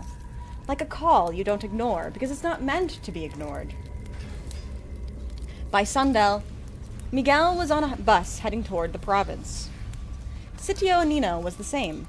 Overgrown, half forgotten. The dirt path to the Alano house cut through the trees like a scar. The house loomed at the end of it, old wood graying, windows shut tight, roof bowing under the weight of moss and time. He didn't expect anyone to greet him, but someone did. A woman in a brown dress opened the front door just as he stepped onto the porch. Her face was gaunt, but not unfriendly. "You're here," she said, as if he'd been expected. "I'm Seely. I take care of things now." Miguel hesitated. "You work for my family?" She smiled without answering and stepped aside. "Come in. Your room's ready." Inside, the house felt both lived in and untouched. Dust settled like skin on every surface, yet the kitchen smelled faintly of ginger and oil. There were shoes by the door that weren't his, and voices echoing softly down the hall. Calm, murmuring voices, as if from a prayer meeting or a wake. "You're not the only one staying," Seely explained, handing him a glass of water. "Some of the family came back. Not all at once, just one by one." Miguel nodded. Something about that made sense. Kind of. He passed an old man in the hallway who barely looked at him, his eyes cloudy and unfocused. A young boy giggled in one of the side rooms, but stopped abruptly when Miguel stepped too close. At dinner, he met 3 others. Archwo, who said he was a cousin, though Miguel didn't remember him. Lena, who might have been his father's niece. And a woman named Ate Letty, who never blinked during their meal, and kept muttering prayers under her breath. They said little, ate in silence, smiled when spoken to, but never first, as if they were waiting. That night, Miguel woke up thirsty. The house was darker than it should have been. He crept toward the kitchen, past closed doors. From behind one, he heard scratching. Not loud, just steady, like fingernails on wood. He paused. "Hello?" The scratching stopped. In the kitchen, he found Seely standing at the window, unmoving, as if she'd been standing there for hours. "There's something wrong with this house," Miguel said, before he could stop himself. Seely didn't turn around. "There's something wrong with you, Miguel. You came back." Her voice was calm, like a teacher correcting a student. Then she turned and smiled again. Wide this time. Too wide. Over the next few days, the air in the house thickened. Miguel started waking up, confused, heart racing, shirt soaked in sweat. Lena knocked on his door one morning with dried herbs tied in twine. For your dreams, she said. They watch you when you sleep. The herbs confuse them. Miguel didn't ask who they were. He found a dead lizard in his shoe, a handprint on his bedroom door. Bedroom mirror, not his hand. Once, he caught the boy from earlier, the giggling one, staring at him from the top of the staircase, eyes wide. Eyes wide with something like knowing. Then he vanished. No footsteps, no sound, just gone. On the 5th night, Archero took him aside after dinner. They all died, you know. Everyone here. Years ago. Miguel blinked. What are you talking about? Archero nodded toward the others. Seely, Letty, Lena, me. We died during the outbreak. Fever. The coughing kind. It spread fast, and we couldn't get help. No priest, no burial, just the house. Miguel laughed. But you're here. You're talking to me. You're... Because you came back. Archero's voice dropped. And the house. It remembers its own. Miguel didn't sleep that night. He sat on the floor beside the bed, holding the herbal bundle, listening for coughing. At exactly 3 a.m., he heard it. The next morning, Miguel tried to leave. Packed quickly, skipped breakfast, walked out while the others were in the prayer room. He didn't even make it to the road. The trees didn't look right. They were closer than they had been. The same path turned back on itself, looped around, fed him back to the front porch. Seely was waiting. We don't lock the door, she said. But you can't leave until it decides. What is it? Miguel whispered. The sickness, she replied, as if that explained everything. It stayed. It never left. And now, neither can you. She placed a hand on his chest. Cold fingers, no pulse. Miguel stayed 2 more days, or maybe 3. The clocks in the house had stopped working. His phone wouldn't turn on. The sun rose and set in shades of red that bled into everything. He found a mirror and stared at himself. His eyes looked darker. His skin had grown pale. A part of him began to forget why he came in the first place. Another part whispered, "You were always here." Then he found the letter again, folded in his jacket pocket. The paper was rotting now, dark spots blooming across it like mold. The ink faded, the scent gone. The writing had changed. You're part of us now. Don't forget, we never did. And then, he left. Just like that. He opened the door and stepped outside, and the trees were gone. The sky was blue. A tricycle rattled by. No vines, no whispers, no ghost. Just Quezon City again. Miguel blinked under the fluorescent hum of his apartment. The dust, the city noise, the people, all rushed back like a scream behind glass. He dropped his bag and sat on the edge of the bed. Only then did he notice the smell. Earth, sweat, Sampaguita. He looked at his mirror and saw 5 silhouettes standing behind him. Seely, Archero, Lena, Letty, the boy. They didn't move. They didn't blink. And he didn't scream. He just whispered, "You followed." But he already knew. They never left, because maybe he hadn't either. Damn! That was very well written. Okay. Not exactly a locals horror story, but definitely a horror story. Yeah. I was wondering if this would ever, like, get to, like, a locals or something. I don't think it did. But it was still really good. Yeah, that was good. Thank you for sharing. We're gonna have to do a... You know what? We should do a horror reading event during October. Yeah! Oh, yeah, for sure. We have to do that. That would be so much fun. I'm so down.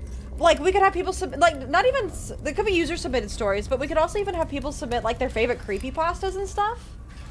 Ooh, true. Do you... Like, man-door, hand-hook car door. Yeah, exactly. Perfect. Yeah, we should do that, though. We should do that. But we should get back into the local stuff. Thank you for sharing. It was really well written. Don't submit the Vaporeon copy pasta for that. Oh my god. All right. Well. Did you know that Vaporeon is cool? Wait, Pasha, you've written a horror book? Oh my god. Yes, we have to do that. Also, hi, Flushy, how are you? You used to write? That's so cool. I tried to write once. We don't talk about it. I think we all had our fan fiction phase, well, right? I don't even know if it was fan fiction or just really poorly written fictional stories. I literally took a creative writing class in college, and all of the notes I got back from the teacher were like, what? That is not a helpful note. Well, I mean, it was like, this is really well written, and I really like what you're doing with it, but the characters' reactions don't make sense. And I was like, oh no. It's my social ineptitude coming through in my writing! Oh no. You're just like, oh man, oh no. That's what I would do in that situation. Exactly! Oh. Chat, am I cooked? And then your teacher's like, what? Who the fuck is Chat? What are you talking about? Chat, am I cooked? Literally written. Vaporeon is base and has a lot of HP, and it's a really good baton pass Pokemon with acid armor. You know what? You're right, Poffle. You're so right. Those are facts. Oh, we gotta start a writers guild. Oh man. Hey, we could do like a writers guild and like do like a monthly reading. That'd be kind of cool. That would be dope. That would be. We could come up with like prompts for it too. Ooh. Oh, we're gaming now. We're gaming. You guys inspired us. Hasher came in and asked me about this, and I was like, yeah, we should do it. And then now we're just cooking with even more ideas. All right. Would you? Yeah, we could definitely make a thing. Would you like to do us the honor of reading the next one? Let's go! We are halfway through our submitted stories. We're on number 7 out of 13. We are indeed.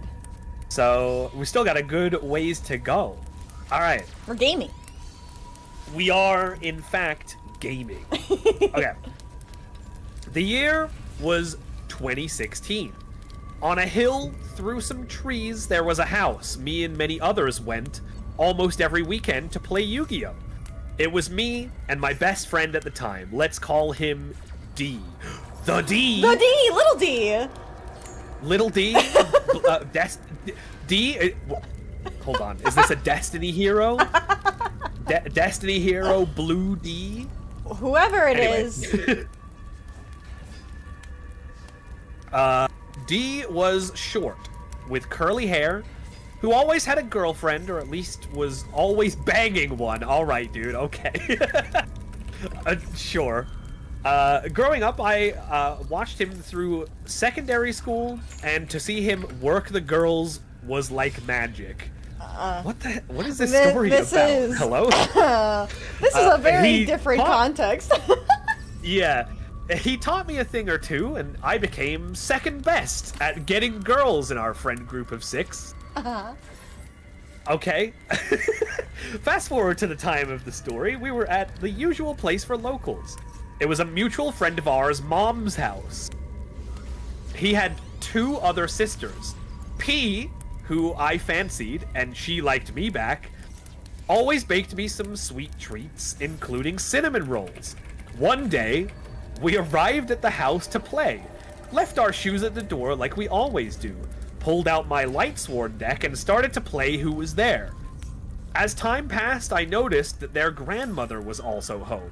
The 2 girls came in the window to where we were all playing outside and said, D, my grandmother told us about you and your family. You sell people. What the hell is going on? What is happening here? What is... Mods, what is happening? Now, when I heard that, I was shocked. I took it as my rising suspicion of D and his family being wrapped up in something dark and occultic. Huh? I looked at D, he was laughing nervously and said he has no idea what they were talking about.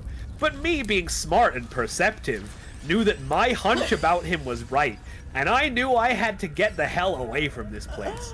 I went to get my shoes, they were gone. I asked everyone for those shoes. Typing this story right now is making me tremble. They said this in parentheses, by the way. No one knew where my shoes were, but I knew that they just hid them or was doing something to them. I called my mother to come get me. I was 24 and terrified. Okay, my mom... That is a very strange way to phrase that. Alright. Wait. This has to be a joke. What?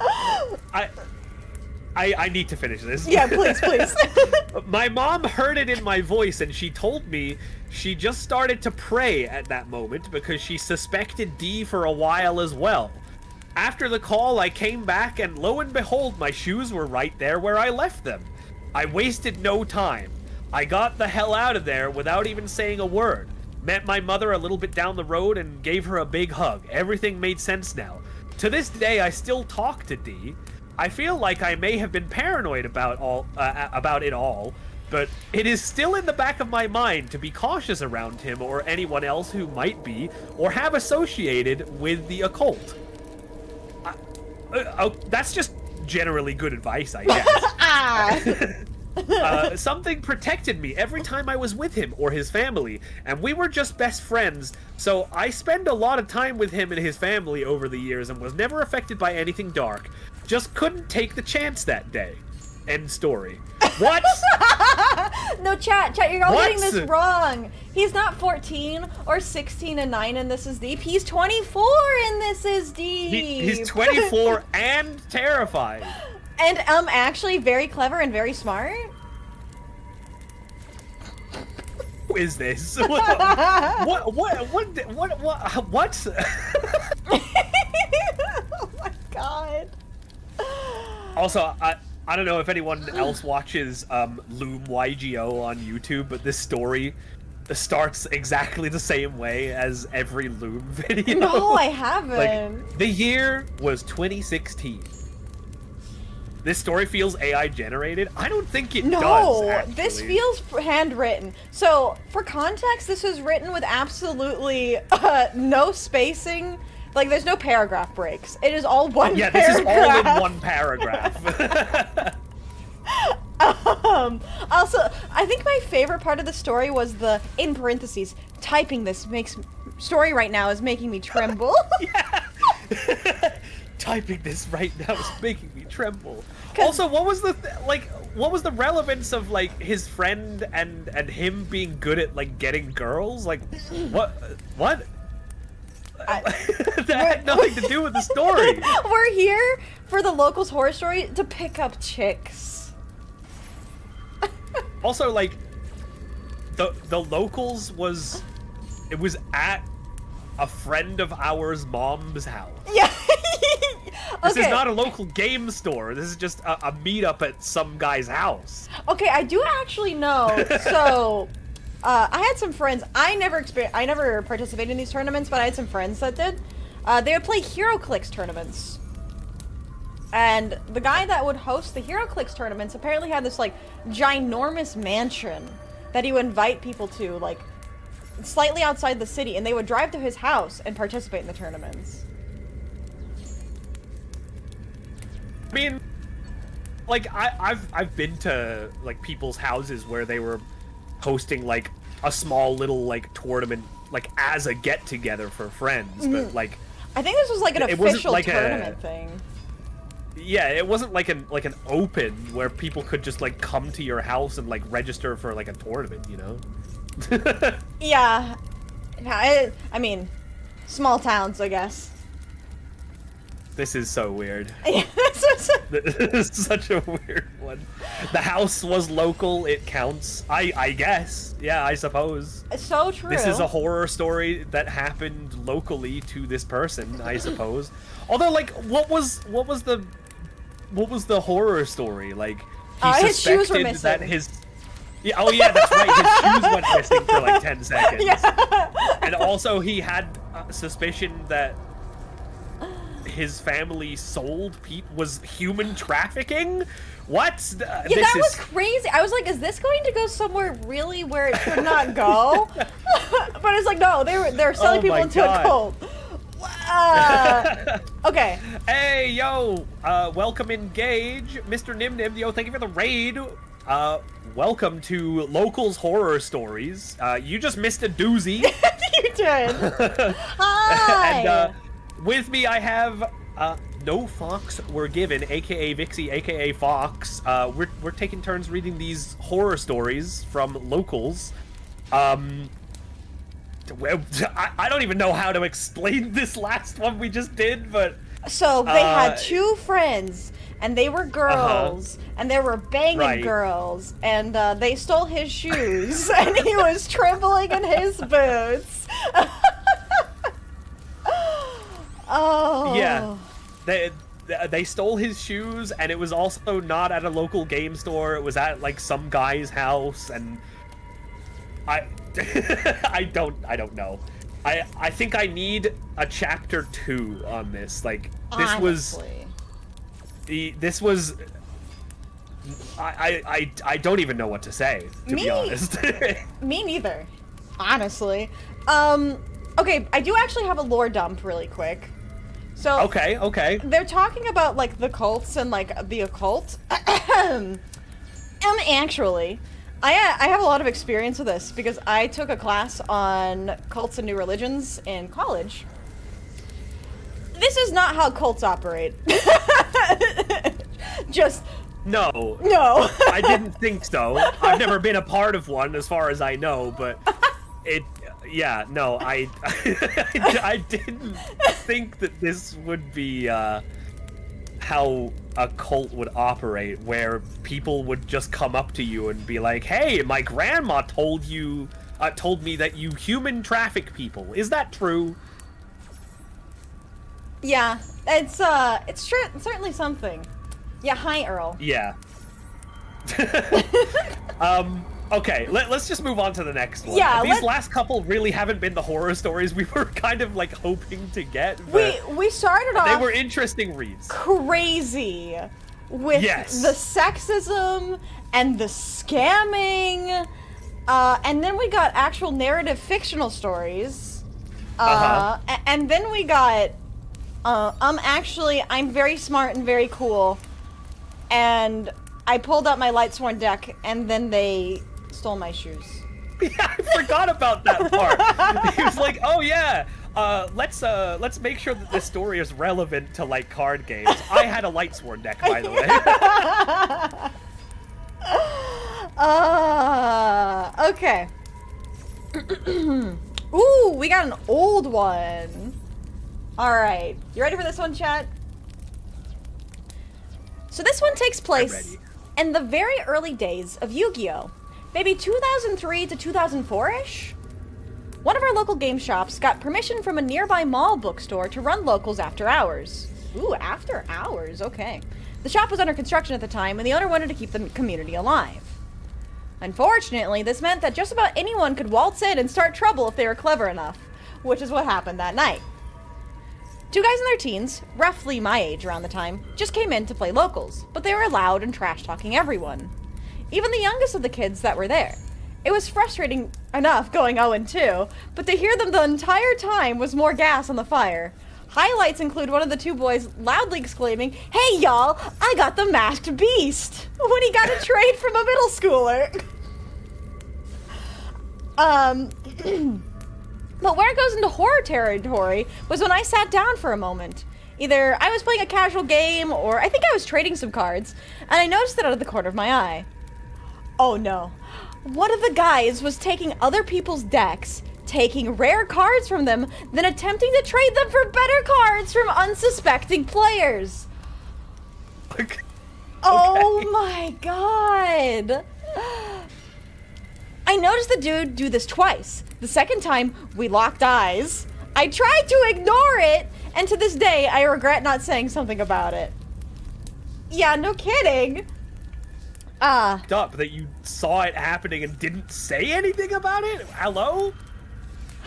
Teenagers, right? I guess. Anyway, the event winds down, we all go home. I take the bus back to my place, and running onto the bus late, just as I'm about to go, the guys. And one of them locks eyes with me immediately. Oh, I bet this is why they didn't say anything. And they sit right across from me on the bus. They try to strike up conversation, and I'm trying to play along. But then they start getting a bit more menacing. And they start making jokes about jumping me, asking me where I got off.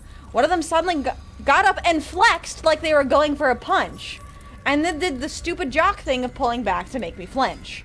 They seemingly gave up and moved to the back of the bus, but they kept looking at me the whole time.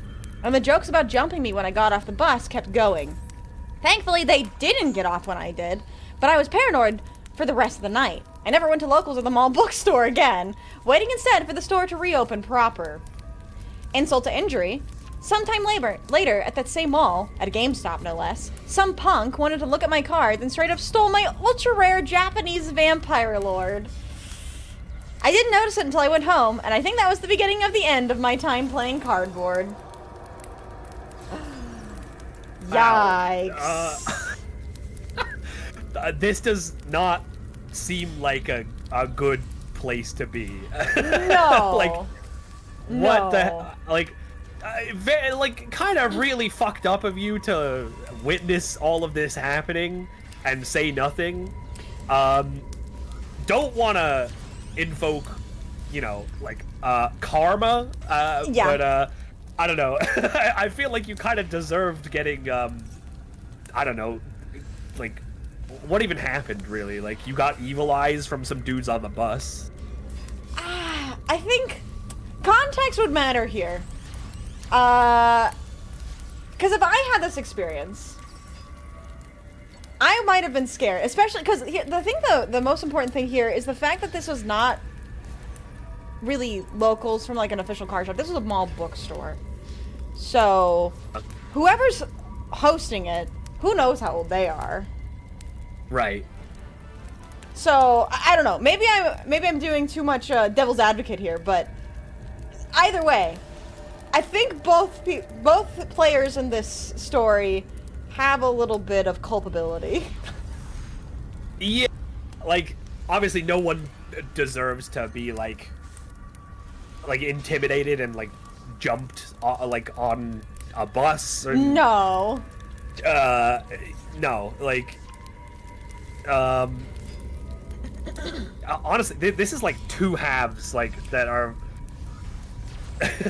like, both halves of this are crazy. Like, the first half is you saying that there were some annoying kids at the Locals, which, you know, that's Locals, that happens.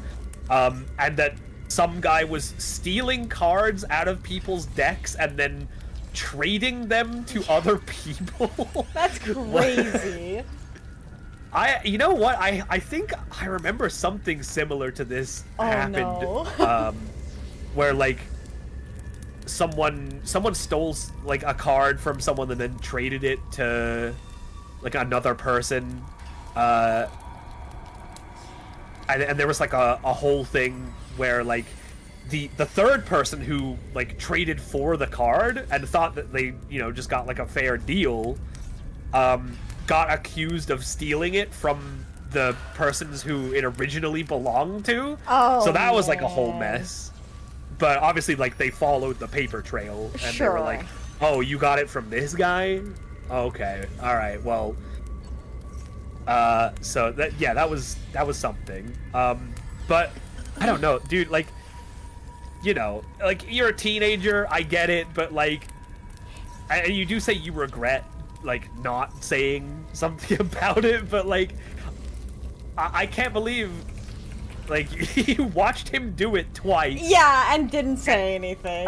You just didn't say anything, but I don't know. I understand, like, being like a pretty, like, meek teenager and not wanting to, like, get into trouble. Yeah, it's really tough. I think the big thing is, like, locking eyes with him and then you never know. You just never know. But either way, I gotta point out, like, this only happens with Yu-Gi-Oh! Yes! Even in 2003, 2004, when this story happens, like, 20 years ago, like, this was still happening. This has never happened in any other card game that I've ever played. Do people, like, take other people's cards, or, like, steal, like, binders, or, like, anything like this, dude? Like, What is it about Yu-Gi-Oh? Like, I don't get it. I really don't know. I mentioned, like, a lot of this, where I live, Yu-Gi-Oh is a very small town thing. I don't know.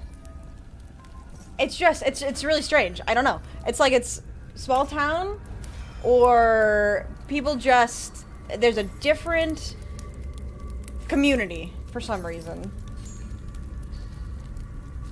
So. Yeah, I don't know. It's weird. It's very weird. It is very weird. Yeah, there's definitely scummy things that happen in Magic, but it's like this card stealing. That's the weird part. Like I got scammed in a trade, but my cards weren't actually just like stolen from me. Yeah, yeah. I mean, getting scammed in a trade, that's like not even that's not even something that's exclusive to like card games, let alone Magic. Like that's just that's honestly like human nature, I guess. Like that is capitalism. Yeah, true. Honestly, true. That's literally capitalism. That's yeah. I've heard, you know, stories about stuff that happens like in Magic the Gathering spaces, and it's usually angle shooting and like sharking for the most part. Yeah, that's the thing. I think it's one of the things that it might be is people like there's some mentions in the stories that Yu-Gi-Oh can be expensive. Magic is actually like you pay loans off with Magic cards. Like there is thousands of dollars wrapped up in just a single Magic deck. That maybe that is the thing, is like it's people that are just really savvy and want to make money off of you. Not just being like, oh, I just really want your cards, I really want your deck, and I want to make trades with it. It is, I am here to make money. And that's what is like so weird to me about like theft being like so common in like a Yu-Gi-Oh space. And I don't want to say like, you know, oh, you need to like watch out anytime you go to like a Yu-Gi-Oh event, because like personally, like I've never had anything taken from me. I don't know if that's maybe because I just don't, I have like a don't fuck with me kind of aura or something. But, yeah, like, maybe. Nothing of mine has ever gone missing or like been taken or anything, but I'm also like careful with my stuff. Like I don't leave it like unattended. Although I will say I've been to Pokemon tournaments and I've been to like One Piece events, and I've like left my bag on the table to go to like the bathroom or something at those, because I felt comfortable that I could, and nothing has ever happened. But I would never do that at a Yu-Gi-Oh event, right? Especially like if maybe if it was at like a locals where I knew everyone, I wouldn't like having any problem with it. But like yeah, I wouldn't do that in like a random Yu-Gi-Oh space. I don't know.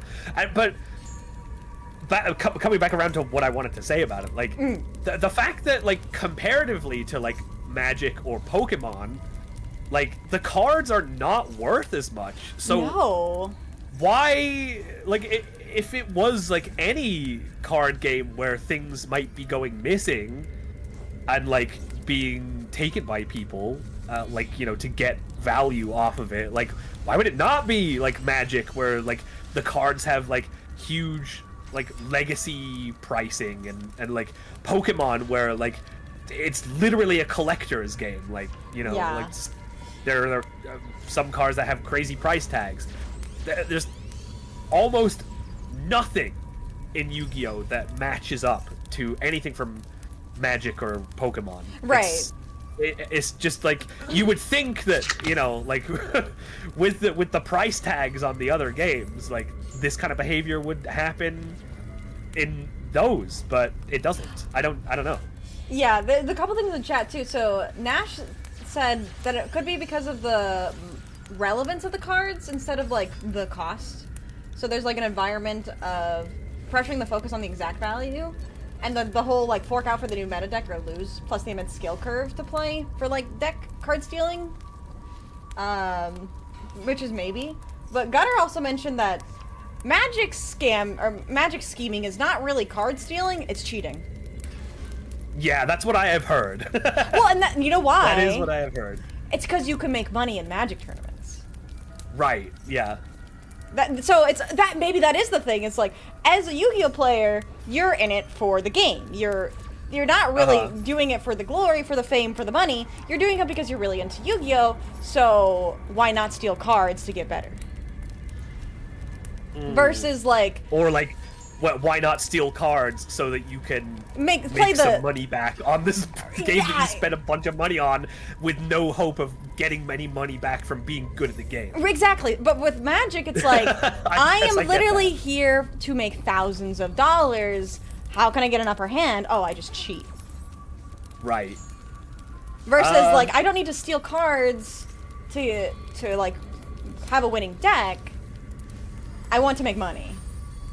I guess I understand that, although, like, you make a lot of money in Pokemon from being good, too, so... There's definitely a community thing. Yeah, like, I feel like... I don't know. Neither of those things happens in Pokemon TCG. No. As far as I know. So, I don't know what the thing is for Pokemon. I don't know. You know, I have no idea. I have the opposite of a horror story with my experience with Pokemon. Because I got into Pokemon TCG last year, maybe a couple years ago, and I went to my card shop to buy Pokemon cards, and I just happened to be there at the day that they were doing Pokemon Locals. And I walk in, I'm the only girl there. But everyone is so kind and so welcoming. The card shop is like, here, you can have your free energy cards. If you need any recommendations, we'll give you whatever you need. And they're just like, they just wanted me to sit down, hang out, and like play Pokemon with them. And that was really nice. It does sound nice. It was. But I never went back because locals are hard. when your card shop is located in probably the most annoying to get to part of your city and not one of the safer parts of your city, it's hard to go. Yeah, I feel like if it's that kind of environment, then you only get like the most dedicated of players, which means like if you're not quite on like the top level, then you're not really gonna do well either. Yeah. So if you're if your enjoyment of like going to locals is that you're gonna like win some games, you might not even get that. So yeah, I totally get it. Yeah. Someone asked in the chat, what's the most expensive competitive Pokemon cards? And that's the thing, like competitively, like everything is accessible because even like the high rarity cards have like higher rarity like alt art printings, which are like the ones that collectors go after. And then you have like the lower rarity versions of that same card that like if that's all you need to like play the game, you just get that. The only thing that I can think of in like that was ever like super expensive, like we're talking like the only thing I think I can remember that was ever competitively viable and was like 3-digit per copy, but like barely, I'm talking like $100 like per copy of this card. Very uncharacteristic, but the reason is it's because it was a Worlds promo. It was the Tropical Beach card, which is only available to participants of the World Championships from like 2010 to 2012, I think they gave him out, and that's the only time Tropical Beach was ever printed. I see.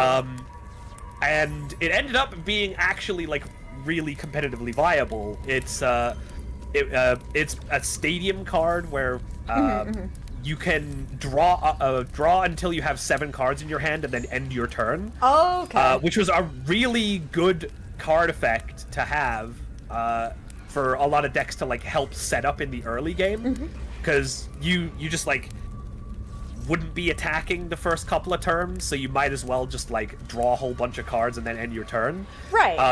And it was never like printed any other way, so it was like really hard to come by, especially in the US, because what happened is they printed a set of 9 tropical beaches to give to the world's competitors, which were one in every language that the Pokemon trading card game is printed in. So it was like English, Japanese, French, Spanish, Portuguese, and a couple of others I forget. Yeah. Italian, German. But if you were in the United States of America, you could only play the English copy of Tropical Beach, which meant the English copy went for, yeah, like $100. But over here in Europe, where pretty much every language other than Japanese was legal for play, you could play literally any of them other than Japanese, and that meant that you could get like a French copy for like $30. That's really which was still interesting. It was still like the most expensive single card. You know, that wasn't like, you know, a higher rarity alt art of something that was way cheaper. But it was like way less. But yeah, so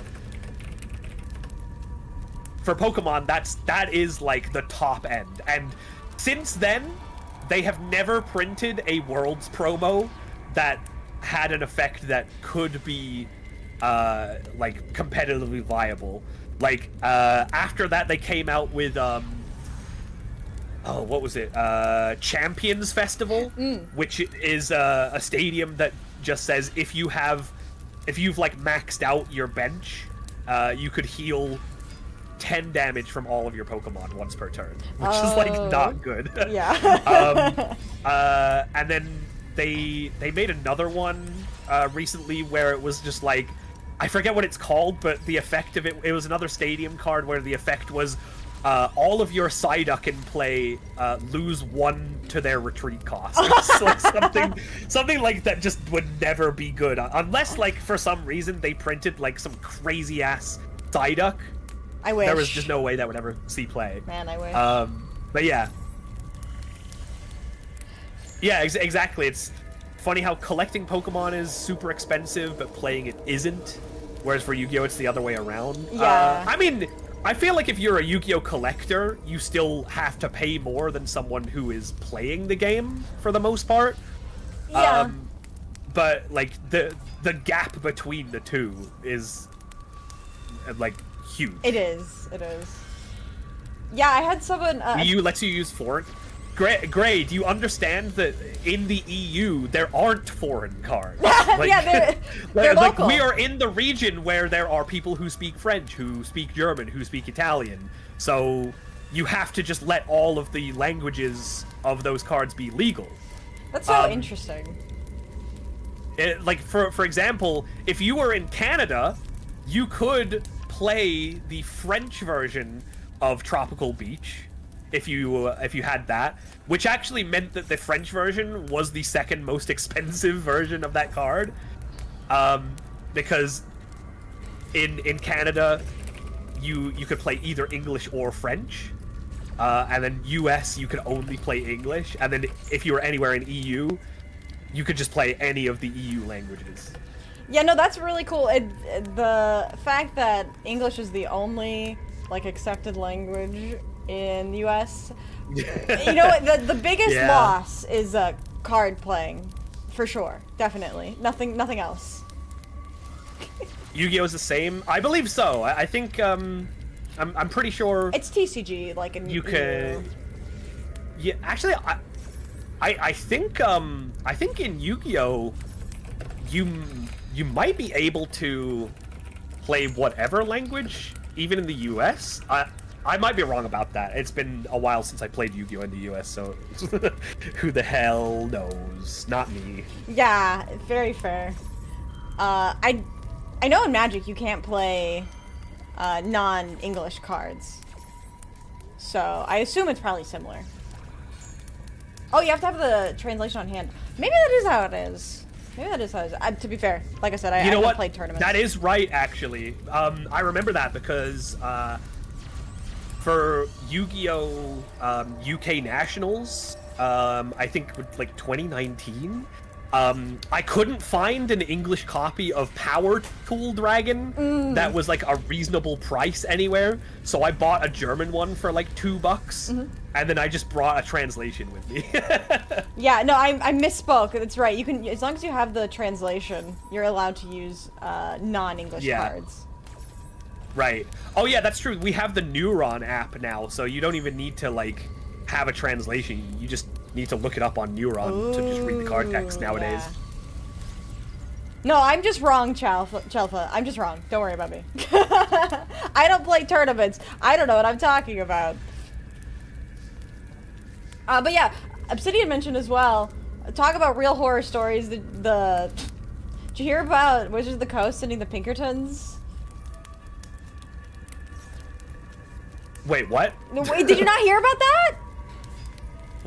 Wait, say that again? Wizards I of feel the like Coast I misheard that. Sent the Pinkertons to someone because they got a box set too early? Which time? Good question, Beast. I think I did hear something about that, yeah. Like actual horror stories. Similar to that happened for Yu-Gi-Oh! Like, oh, really? A couple of years ago, too, I think. I believe it, honestly. It's crazy how, like, much card companies really protect their IPs. Stranger things have happened. And and Yu-Gi-Oh! Too. I didn't know about that in Yu-Gi-Oh! Yeah, for bringing a translation, what does that mean prior to Neuron? You literally had to, like, print out, like, I guess you would print out the card text from, like, the Yu-Gi-Oh! Card database website. I think that's what I did. I'm pretty sure you could just pull it up on your phone from, like, anything. Just, like, Google search the card. Well, I mean, you can do that now, I think. Oh, I guess, like, pre-smartphones. Yeah. You could also bring a second English copy of the card, too. That is also true. You could just go like, oh, I have an English copy of the card. Here, read it. So, yeah. I feel like if you have an English copy of the card, why not just put it in your deck? You're playing another language. Yeah, like, I guess, like, maybe, I don't know, maybe if you needed 2 copies, but you only had 1 in English, and you just played both, I don't know. It was a very weird time for, like, alt language stuff. Did you know that I don't know if this is a thing in like other card games, but I remember in Yu-Gi-Oh! US players were really obsessed. Well, some of them anyway. Some of them were really obsessed with getting UK prints of English cards. No. Because they look different. Because they are printed in, like, obviously, like, a different, like, printing facility that does things very slightly different. So, US English and UK English cards look very slightly different. Like, the foiling is a little bit off compared to the other kind and stuff. It was really noticeable on Effect Monsters. Oh.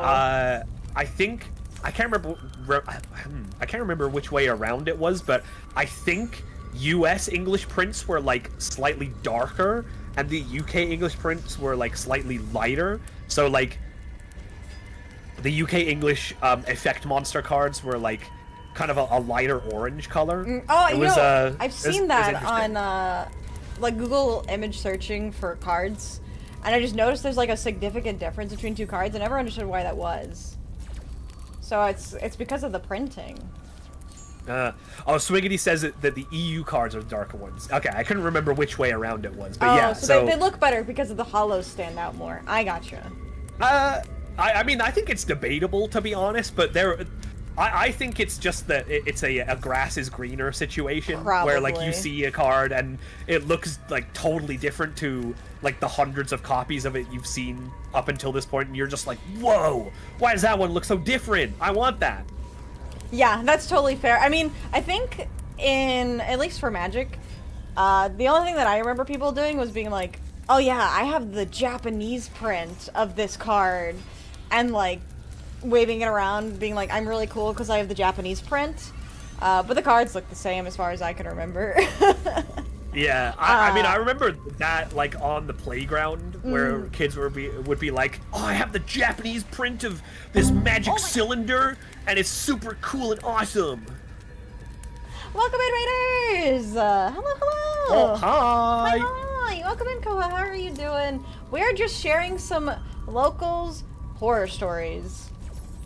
Hope you had a good stream. Thank you so much for the raid. The German cards, because the names just look cooler, because they're really long.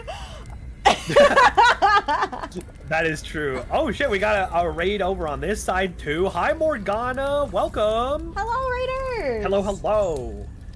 I'm here with nofoxweregiven. Today we're reading some locals horror stories. We got like another 5 or 6 to do. Yeah, I think we got 4. 4? Yeah. Yeah, 9, 10, 5. Yeah. 5. Counting. Math. Math. And then we're also just talking about like anecdotes and stuff. Yeah. So strap in. We got a few more to get through. A decent few, actually. Yeah. I think there's a couple more short ones and a couple longer ones. So. Okay. Whenever you want to get back into it. Yeah, let's. How let's many drug deals you got there? You know, I mean, you say that, but Fox was saying earlier about how some guy found a drug drop spot and stole money from it to buy cars. Yeah. So that's there have been some, and then we also had the guy that was I guess it's not necessarily drug deals, but he was like wire fraud. Oh yeah. The card shop manager that was committing wire fraud. Yeah, with his underage girlfriends. It's a whole thing. Dude, if you miss any of the stories, was a wild story. The VODs will be up. So yeah. Yeah. Oh my god. But yippee, wire fraud! Yay! Hey, at least the guy was arrested. Oh yeah, the story that never happened with the cult. Yeah, true. Oh my god. Alright, I can't remember who read last. I think it was you, so I guess it's my turn to read. Alright, you may begin whenever you're ready. Alright, okay. So, this one begins by saying, I was selling a lot of my Yu-Gi-Oh! Bulk because after COVID, no card shop in my area was running tournaments anymore. I ended up going to one I don't normally go to as my regular card shop wasn't buying any bulk, just selling packs. It went fairly normal conversation-wise and was okay up until the actual sale. I asked the guy if he would buy any singles before selling bulk, and he said not unless they were worth something high like $40 or something. All good there, so I tell him I got my bulk in my backpack with stuff I would like to hold on to as some of my decks still mean something to me, even if I never play with them again. I get the okay to sort out my stuff and gather all the bulk together. I do not tell him I'm ready, as I'm still making sure none of my staple cards that were being used by all my decks are mixed in. He comes over to start to gather them up, and I put 3 cards to the side and back to my backpack.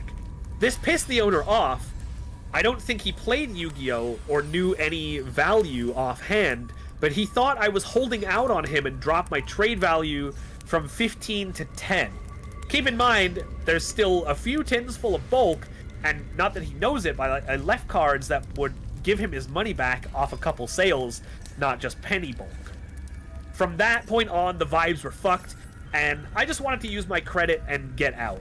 I asked a few basic questions about a Pokemon deck, and ended up buying it. I never went back there, needless to say, and I never played Pokemon, partially because of my kid, though, which wasn't his fault. Poor poor kid. You're the reason I don't play Pokemon anymore, buddy. Fucking throws the kid under the bus right at the end of the story. Okay.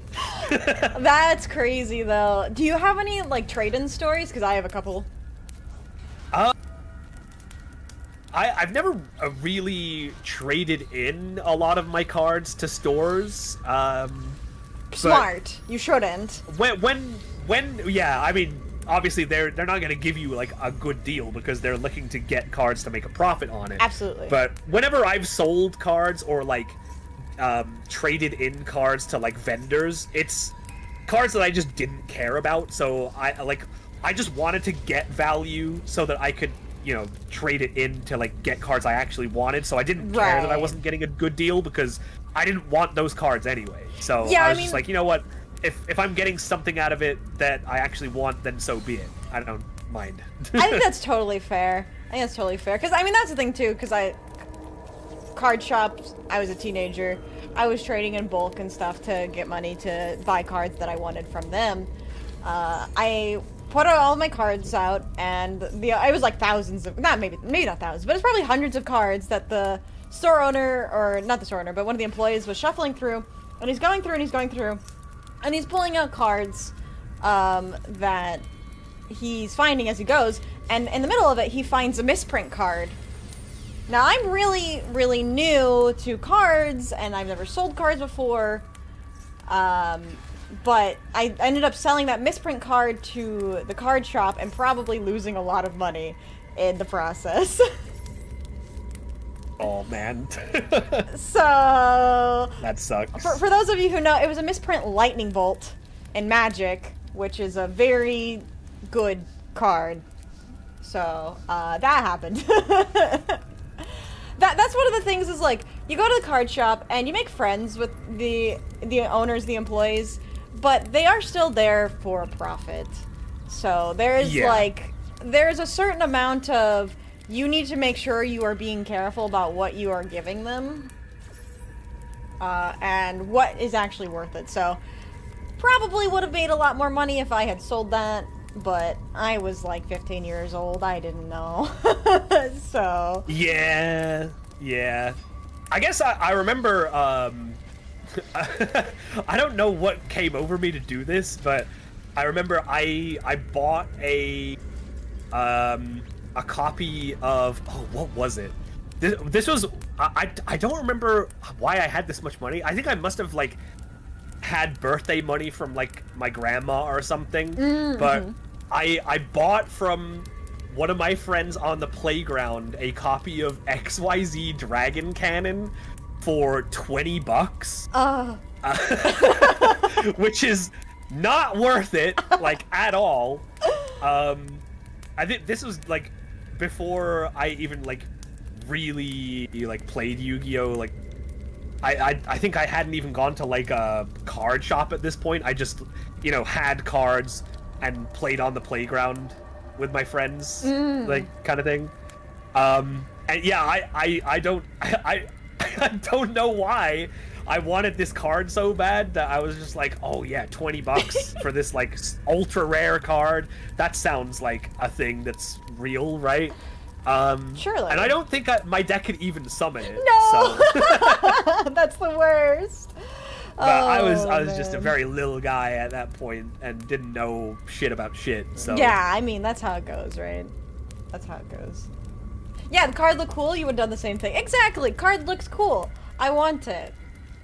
You'd do anything for it. And I have this money, so I might as well spend it on something. Yeah, it's true. And, dude, nowadays, if I have to spend $20 on a single card, right. I'm just like, I'd rather die. Yeah, it's like, I'd rather buy anything else, actually. Thanks. Yeah. Oh, man. Alright. Well, Poffle says that she has an impromptu story. It was a cold winter's day in 2016. By the way, I am an incredibly handsome and radiate GigaChad energy. Also, my penis is huge and I am able to pull like 50 girls every hour, and I'm really smart. Anyway, I played Yu-Gi-Oh! And then my mummy picked me up because I was a little cold.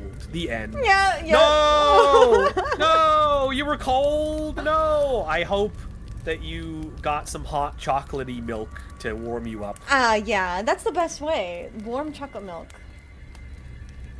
Yeah, but it's okay. Your mommy was there for you, and you were 24, right? Yeah. You were 24 and scared. What was it? 24 and trembling. Terrified? I was trembling. Trembling. Yeah. Oh boy, the next one is really short and a doozy, all in the same. 25 even. 25. Oh damn. All right. This one's short, sweet, and simple. I got told that my cleavage distracted my opponent, and that's why he lost. Damn. Well, I mean, do what you gotta do, I guess, to get that W. Yeah, I mean...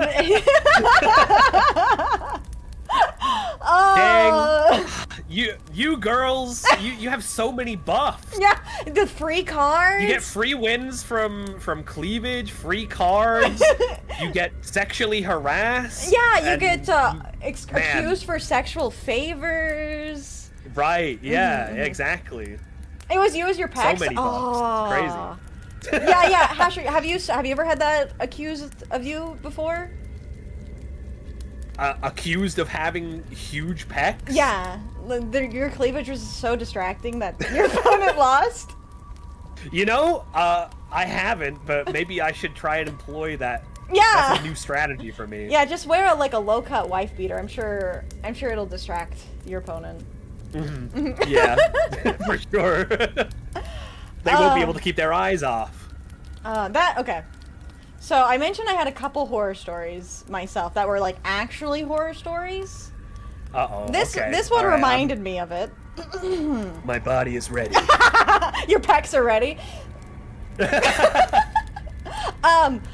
So I started playing D&D at my card shop because I was introduced to 5th edition through Adventurers League. And I met a couple people that were regulars at the store. At the time, I think I was, again, 15, 16 years old. And I was making friends, and I was playing games with them. And I had one guy that I was friends with. You know, nice guy. I thought at the time it was really fun, and I enjoyed playing D&D with him. And he was like, yeah, you know, me and some other people, we run, a BDSM RPG. And it's really fun. Oh, that is not where I thought this story was gonna go. All right. But we know you're underage, but whenever you become of age, you should totally join us. Oh my god. How about you just don't say anything until the person is of age? What? So, I have had a couple instances of that. Unfortunately. But... Wow. This is the nerd version of, hey, me and my wife saw you from across the bar and we liked your vibe. It is though. Yeah, chat, be really careful going to card shops. None of you should be underage, by the way. At this point, you shouldn't be. But... Yeah, no one in chat should be underage. Right? Right? You guys are following the rules? But yeah, so that was an interesting experience, to say the least. I never got into contact about the BDSM game, so, you know, my loss, right? Yeah, dang, okay, that's, that is unfortunate. That would have been a treasure trove of more stories. Yeah, I'm sure it would have been, honestly. So, Not being underage. Yeah, if you're underage, grow up. Get out of here! Well, we have, what, 3 more stories? 1, 2, 3, yeah. Alright, would you like to read the next one? I'll read the next one. Alright. So, this was when I was playing Dragon Link. Warning, this story will probably be longer than Dragon Link full endboard combo. Okay, in parentheses, I'm not sorry. Looking back at this, it was funny as hell. You know what? You got a laugh out of me for that one, so, W. Dub. It was an OTS championship weekend at my locals, and as I said, I was playing Dragon Link. Duh. Duh. All right. My first couple of rounds was 1-1. Not too bad, I'm thinking. We get to round 3, and I'm going through my combo, and I get to special summoning Rocket Tracer. I say to my opponent, Rocket Tracer, pop boot sector launch, summoning Rocket Recharger. He says, all good. I pop the field spell, and am looking for my Recharger in deck. I couldn't find it. I checked 2 or 3 times through the deck, and my deck box, wondering where the fuck's his Recharger. Like, in between rounds, Recharger had seemingly vanished. We get a judge call. I still had other Tracer targets I could go to instead with Rocket Caliber. He checks my list, and Recharger is definitely on there, and gives me a deck check.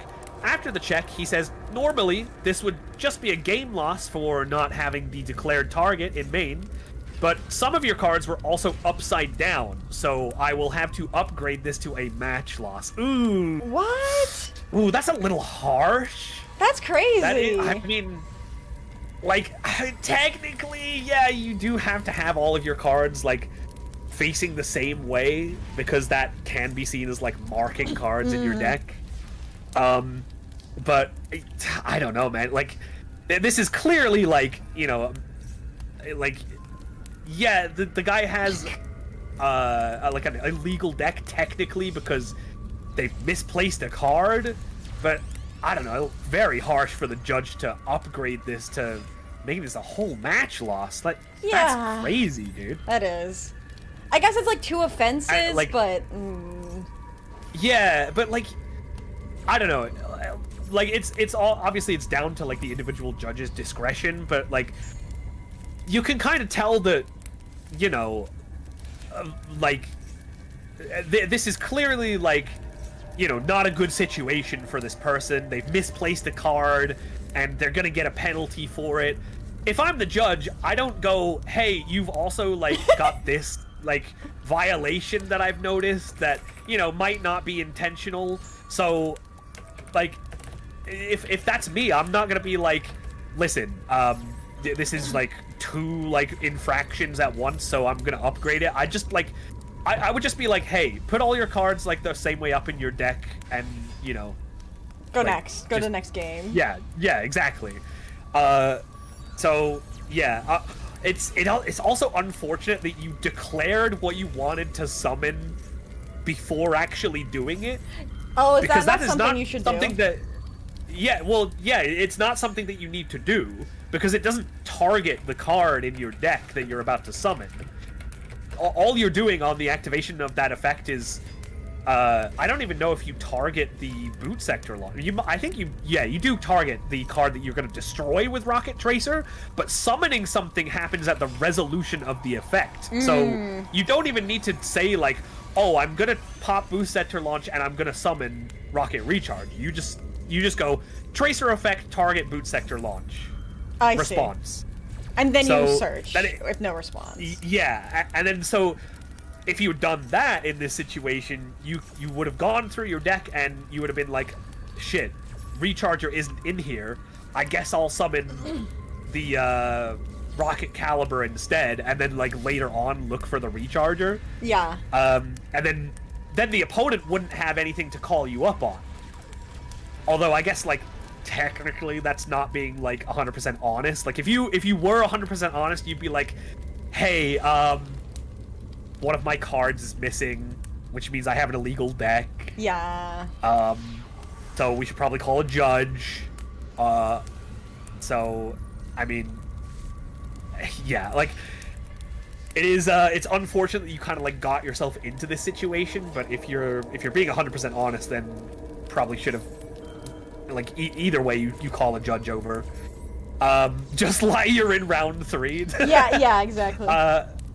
Yeah, I mean, it's a sucky situation. Kind of a dick move by the judge, though. Agreed. So the story goes on to say, my opponent and I agree to just play the game as friendly instead. And as we agree to run it as a friendly, my previous round opponent taps me on the back and says, I found this on the floor. Is it yours? Guess what card it was? Oh. None other than Rocket Recharger. My opponent and I end up dying with laughter because what are the chances? I don't think I've been so mad but so relieved at the same time. P.S. Free Borload Savage, Baron, the Guard Dragons, and Eclipse Wyvern. We can be trusted, Konami. Smile. Winky face. Yeah. I honestly, I don't know if I would laugh in that situation. I'd be pissed. Yeah, dude. I mean, at least it wasn't like stolen, but it does suck. Yeah. I mean, I wonder if it's one of those situations where maybe the locals. This is me like totally speculating, and I could be completely wrong. But if you are like in such a rush to get between matches that you drop your cards and like you lose a card, it feels a little tight. Yeah. Maybe I'm just like crazy tinfoil hatting it over here, but I feel like you should have enough time between rounds that you don't accidentally like drop your cards. Maybe as well, maybe someone's a little bit more disorganized. I would probably drop my cards regardless, but I think. I mean, it happens sometimes. Sometimes you'll like misplace a card. It does happen. We're human. Yeah, for real. I think it is like. It's a tough situation. I definitely think the judge was too harsh. As well, like, it doesn't really explain maybe why the cards were two different, like, were upside down. Like, the two things kind of have nothing to do with each other. Right. It's like, I guess you must have, like, shuffled a couple of cards into the deck, like, upside down and just didn't notice it. But yeah, technically, you do kind of have to have all of your... at least all of your sleeves facing the same way. Yeah. So that, like, you can't be pulled up on, like, potentially, like, marking your cards in your deck by turning the ones that you want to know what they are, like, upside down. You know what I mean? Wait. There was actually something really important that we missed from the story. Oh? It was round 3. Yes. It was round 3, and they made them lose the entire match? And so, I mean, I guess it wouldn't have mattered because they would have lost the match anyways, right? No. They're saying they played 2 matches already, and this is the 3rd match. Oh, they're playing the 3rd match. Oh my god, not game 3. Yeah. This is like the 3rd round of Swiss. Oh, that's crazy. Okay, yeah. Never mind. I'm confusing my phrases, my words here. Yeah, like, technically what round it is isn't really relevant. True. To, like, other than the fact that they've played some Swiss rounds before and a card has gone missing in between rounds. Fair. You know what this should remind me of, though? There is a magic ruling that this reminded me of. There was a card, this was back at, like, I don't know if this was Worlds or when it was, but it was like a high-tier tournament. Someone declared a card, and they said, okay, I think they were searching for a specific card, and they said, okay, I'm searching for Borborygmos, or however the hell you say it. And the opponent, I know this story. Yeah! And the opponent's like, okay, you're searching for Borborygmos. And so they find a card, but their opponent's like, no, wait, that says Borborygmos Enraged. That's not Borborygmos. But, like, the context is that the original Borborygmos is not played in Standard. It was, like, probably mutually understood that they meant Borborygmos Enraged. But they said Borborygmos.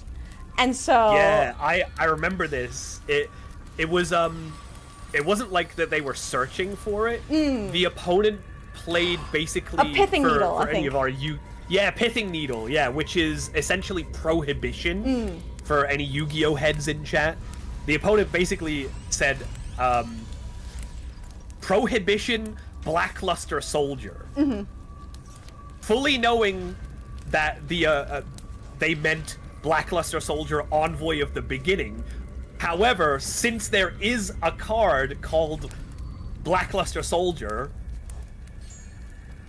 the opponent was able to be like angle shoot and be like, you only said Blackluster Soldier, so I'm going to play my Blackluster Soldier Envoy of the Beginning because that's a different card. Yeah, exactly. Yeah, that's a crazy situation. I think they updated after that event, they updated the policy documents. Yeah. To be like, something to the effect of like, oh, if it's understood, like what card people are talking about, that's what you go by, not exactly what you say. Yeah, exactly. I think that is exactly what happened. Is they changed the ruling. This was like 5+ years ago at this point too. So like it's been 10+ years. Either way, it's been like a thing that's changed the rules for a while now. But yeah, that was a crazy way to lose. Yeah, you only said Droll, so I'm going to use Droll and Lockbird. Yeah, cross out designator declaring Ash. Yeah. Actually, that means Snake Eyes Ash. Yeah, sort of. It's weird. It would be like, oh, I'm going. It's a weird one where like you have to like declare a card like in advance, and then it's like not quite the same name. So like, I mean, I guess you that's say, like, like you Prohibition Stardust Dragon, and then your opponent plays Stardust Dragon, Axel Synchro Stardust Dragon.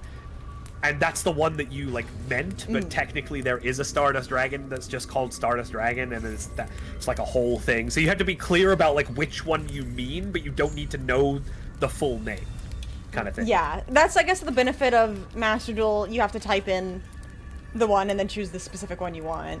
But yeah, you know, or like just communicate with your opponent and be like, hey, which one do you mean? Right. But, it's like, oh, this is the card that does this. If you're a Magic player looking to get a slight advantage because of a misunderstanding, then you just don't ask that. Yeah, because you're trying to make hundreds of thousands of dollars or whatever the hell there is it for. Exactly. So, yeah. Goes all the way back to pricing changes how the game is played.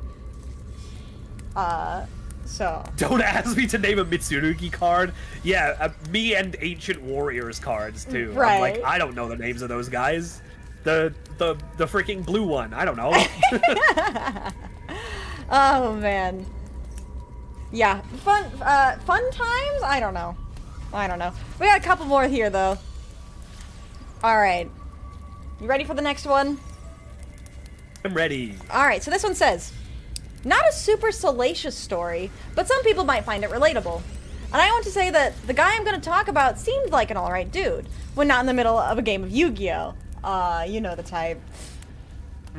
At my local board game shop, we have a small Yu-Gi-Oh! Event every week, like 8 people max. There are 4 to 5 regulars, including myself, that go nearly every week to play. There's a guy that has been playing Yu-Gi-Oh! In the area for a long time, and I feel confident in saying he only loosely understands the rules of Yu-Gi-Oh! Okay, fair. He constantly tries to take back actions or change what card he has added to his hand after anyone else chains interruption. Ooh, that's really pushing it, though. There's asking to take back plays, but asking to take back a play after someone has, like, already, like, chained something to it, like, that's something Yeah, that's like, entirely different. That is, like, I am actively cheating. Because I know how you're going to respond. Yeah, like, oh, you had Bottomless Trap Hole? Actually, I don't normal summon my 1800 attack monster. I summon a 1200 attack monster instead. Like, no, that's not how that works, dude. Yeah, at that point you'd say no takesy backsies. Exactly. Alright, back to the story. Sometimes trying to take several moves back. Oh, several?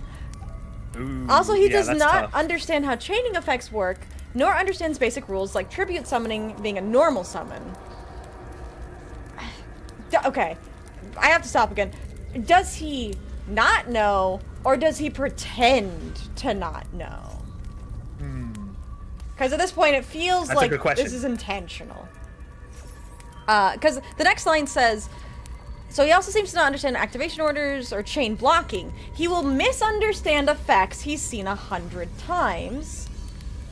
Sometimes feeling like it's on purpose. Yeah, there it is. Sometimes feeling like it's on purpose. Yeah, dude. Like, at some point, you have to think that it's on purpose to get an advantage. Yeah, for like, sure. you can't always benefit of the doubt your way out of this. Yeah. giving the feeling that Yu-Gi-Oh! Is a single-player game to him, where his opponents are NPCs despite seeing the same people every week. Also, he'll bother you to trade him cards he needs and to ignore your card's value?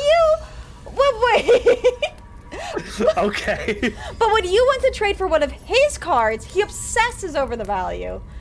Oh my, yeah, this dude has like total main character syndrome. Absolutely. Recently, he's gotten way worse. Like 2 weeks ago, we went to a draw after he said, "I'm not worried about what you're playing." He seemed distraught and even played slow, going first in round 3, looking at the timer constantly. Okay, no, this is just intentional. He plays Deception of the Sinful Spoils deep into his turn, says that since I used Ash Blossom prior to that point, I take 1,500. I laugh out loud at him. That's not how that works. What? I laugh out loud at him because obviously that is not how that card works at all. He then banishes. Oh, they said that. Okay. Yeah. He then banishes the card I have on field, and he rereads his Deception twice, trying to justify the effect that says it has to go to graveyard and he needs an Azamina on field. He finally has to accept that we tie in my draw phase and goes, "I don't like to tie. Let's rock, paper, scissors." Oh, shut up, bro. Oh my god! I laugh again saying, "We've been dueling for over a year and you have never tried this. Is there something wrong? Let's go aside and talk, but this is a tie game." We both went 2-0-1 and he got first anyways. Oh my god. But he wouldn't stop complaining, saying I play a toxic deck. Apparently my Mimighoul deck is too toxic for him to deal with while he is just attempting to cheat. I don't want him to stop coming. You're a nice guy. He's legit passionate about Yu-Gi-Oh, but our local scene would improve if he had to sit down and relearn Yu-Gi-Oh by playing his decks in Master Duel. Oh my god. Wow, that's crazy. Your Mimighoul is it's too toxic of a deck, that Mimighoul deck, but my Azamina deck on the other hand. Yeah. With my Sinful Spoils. Yeah. Yeah, that is crazy. Yeah, this is just an insufferable person. Like, I don't know what else to say about that. Me neither. I hate when people slow play too. Yeah, I need to get back into trying more tournament stuff, but I have nothing to say to this. This is just okay. I do have something to say to this actually. You get people like this sometimes, like in any game you play, where they're just like, actually no, never mind, I take that back, or your deck is really toxic because I lost to you, and it's just like, yeah, you're right. I'm so sorry that my Dark Magician deck is really toxic and I beat you. Next game. and it's just like, for real. It's that there was another story that reminded me of this that was like, oh, I think it was the totally not owner story with the Chaos Max being a floodgate. Yeah. Yeah, every card that beats me is a floodgate. Yeah, dude, like, honestly, this whole thing screams of, like, narcissism. Like, Yeah. I can't possibly lose.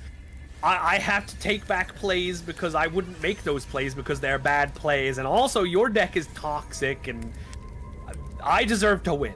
Yeah. Basically. Yeah. Like, and then he still wins anyway! Yeah, that's the crazy part! He's like, let's not tie. Ties suck. Let's play rock, paper, scissors and see who wins the game. And it's like, no. No. That's just, Yeah. Yeah, dude, I hate when people, like, when they know when there's, like, not a lot of time left, they start playing slow, or they'll, like, attempt to, intentionally misunderstand one of their cards that they've been playing, like, they've been playing it correctly for, like they've already been playing that card. yeah. And they've been playing it correctly, and then they play like another copy of it, but they intentionally don't do it quite right to like try to like soft cheat, and if they like don't get like called out on it, then they'll just like take it, you know? Yeah, it's there are all kinds. It's unfortunate though. Yeah, yeah. It's like one of those things. I think we know a person like this, unfortunately. I think we've all had, and that's what they said. It's like, this isn't a super salacious story, but we all have been there. This is pretty relatable. I think the thing that sucks the most though is like, I've been there. Like, this is a really small, like, locals, and you don't want the guy to leave because he's keeping locals alive. But it's like, come on, bro. Yeah. We're friends. You should not be doing this. Also, yeah, I totally agree. I glanced at the next one, the last one. Oh, Hasher, is this a doozy? Oh. All right. Okay, well, this next one is gonna be our last submitted story. I don't know if you have any other stories that you want to like end off on after this one, but we'll see. We'll see. Maybe this will spark see. something in me. Yeah. Oh, before we have a fest. Read this one. Nia Luigi. I'll fess up, this was my story. Can I tell one detail I left out? Game 2, I banished a card with Fenrir, and he left it on field face down after I told him multiple times it was banished. No! If it was on field. Oh my god. What? No, that's crazy. That's so stupid. I banish your card face down with Fenrir. You don't banish it. I put it face down, but I keep it on my board. What? Huh? Do you have a judge at your local? So like, at that point, just call a judge. Be like, excuse me, my opponent doesn't understand that this is supposed to be banished face down. That's so weird. That is really so weird. Strange. How irregular. Alright. Alright, last submitted story. Read the final story. Alright. This is a real story. 2 years ago, I was playing against the Destiny board player. The Destiny who decided to... Yes, the Destiny board player. They were playing against the real Ryobakura. Ryobakura. Yeah. From Yu-Gi-Oh! Duel Monsters. The Destiny board player who decided to have a real Ouija board as a playmat. And a pretty old one at that. At first, I thought it was pretty cool. He was even using one of the cards as a planchette. I thought it was all fun and games until it's his turn. He draws and leaves the card he was using as the planchette in his spell and trap zone. No hand is touching the card, and that card starts to move on its own. It spells out murdered. About 6 of us saw, me and my opponent and the other 4 guys sitting on either side of this playing. Next thing we know, we all see is the lights start flickering on and off. At this point, everybody's freaking out. There's 2 guys almost in tears, and then the Ouija board gets thrown by itself, landing about 5 feet away. A lot of people left after that. The owner actually tells us that when he bought the building, it used to be apartments, and the story was that some guy sexually abused a woman and killed her, and that she's known to haunt the building. The guy had a grim face, a grim on his face. What? A grim... okay, anyway. Me and a lot of people did not return to that game shop, and there was a new rule, no Ouija boards. That's insane! Oh yeah, that's just Mary. Oh, a grim look on his face. Yeah, they missed the word look. Okay, wow. Yeah, alright, that definitely happened, and that was real and true, and I don't know, it was totally, definitely real, and yeah. Okay, but I saw Principal Skinner and Miss Grabopple in the closet making babies, and I saw one of the babies, and one of the babies looked at me. Okay, my favorite part about this, though, is the fact that they did not return to the game shop, but then they knew that there was a new rule that no Ouija boards were allowed.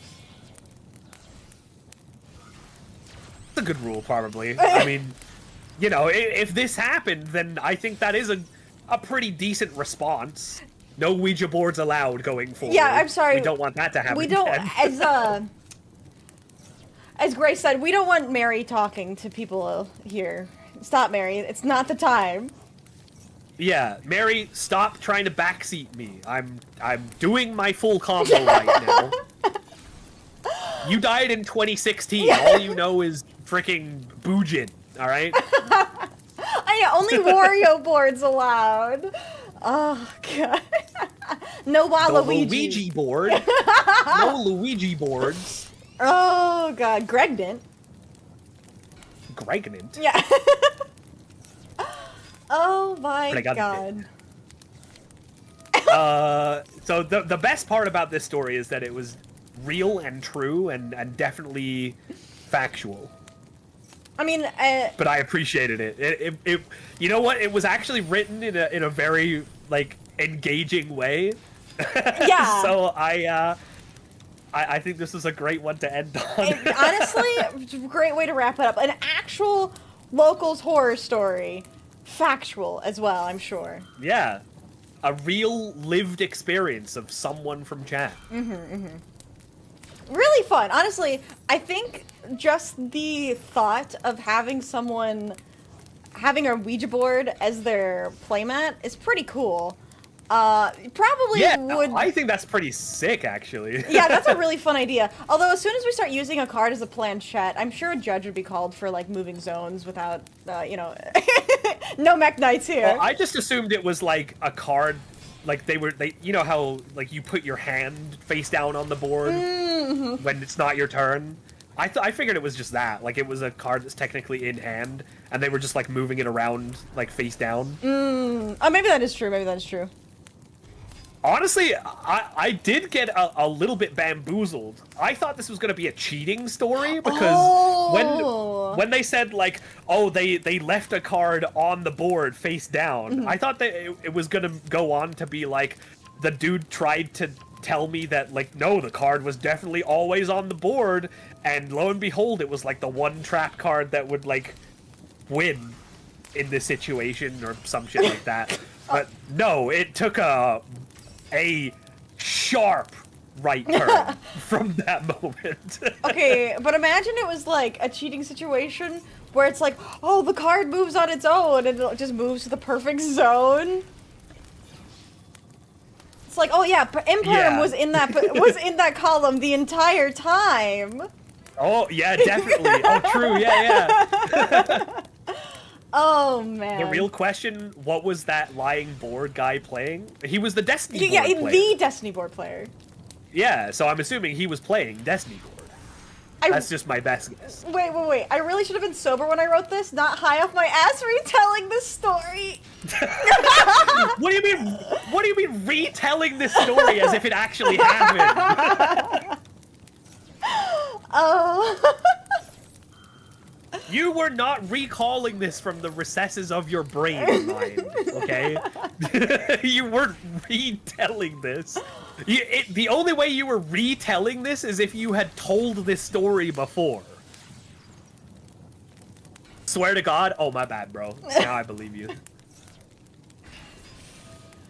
I mean, yeah.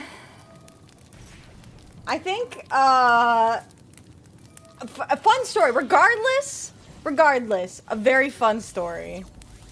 Yeah, I will give you that. It was actually a really fun one. I like it a lot. It makes me want to start bringing a Ouija board as my playmat. That's sick. Honestly, that'll give you a, like, max aura, I think. I think so. I mean, it's like the guy that brings the sushi mat when he plays Suships. Yeah, I was gonna bring that up, actually. Exactly. Like, you gotta dress for what you're playing. If you're playing Destiny board, you bring a Ouija board as a playmat, and then you're wearing, like, the full-on fortune teller garb, and you bring, like, a crystal ball, and you have, like, tarot cards as your sleeves or something. Like, I am all in this, bro. You light some incense, You bring out the you should commit to the bit and be like, I predict you will lose this game in 2 turns. Yeah, like the beginning of every turn, you just flip a card, like a tarot card, and you're like, fate is not looking in your favor, my friend. Ah, yes. The infinite impermanence in upright position.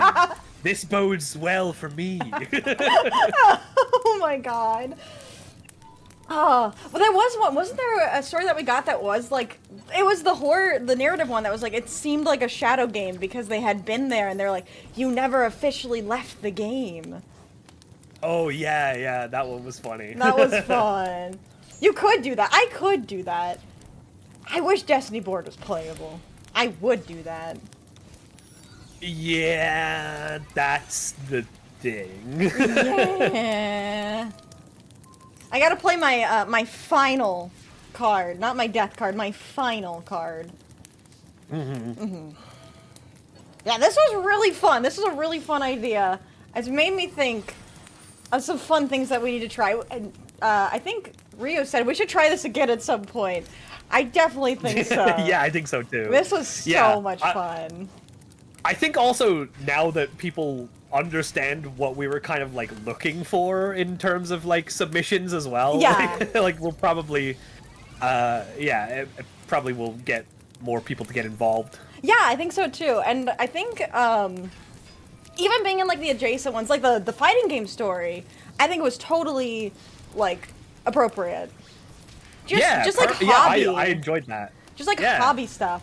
Oh, that does actually remind me. One small anecdote that reminded me of. The whole reason I got into Magic was because, you remember good old Steve? He was in the... Yeah, Steve from Minecraft. Steve from Minecraft was in... There was a video game club at my high school, and he had commandeered the entire club, like entirely half of the population of the club, into playing Magic instead of playing video games.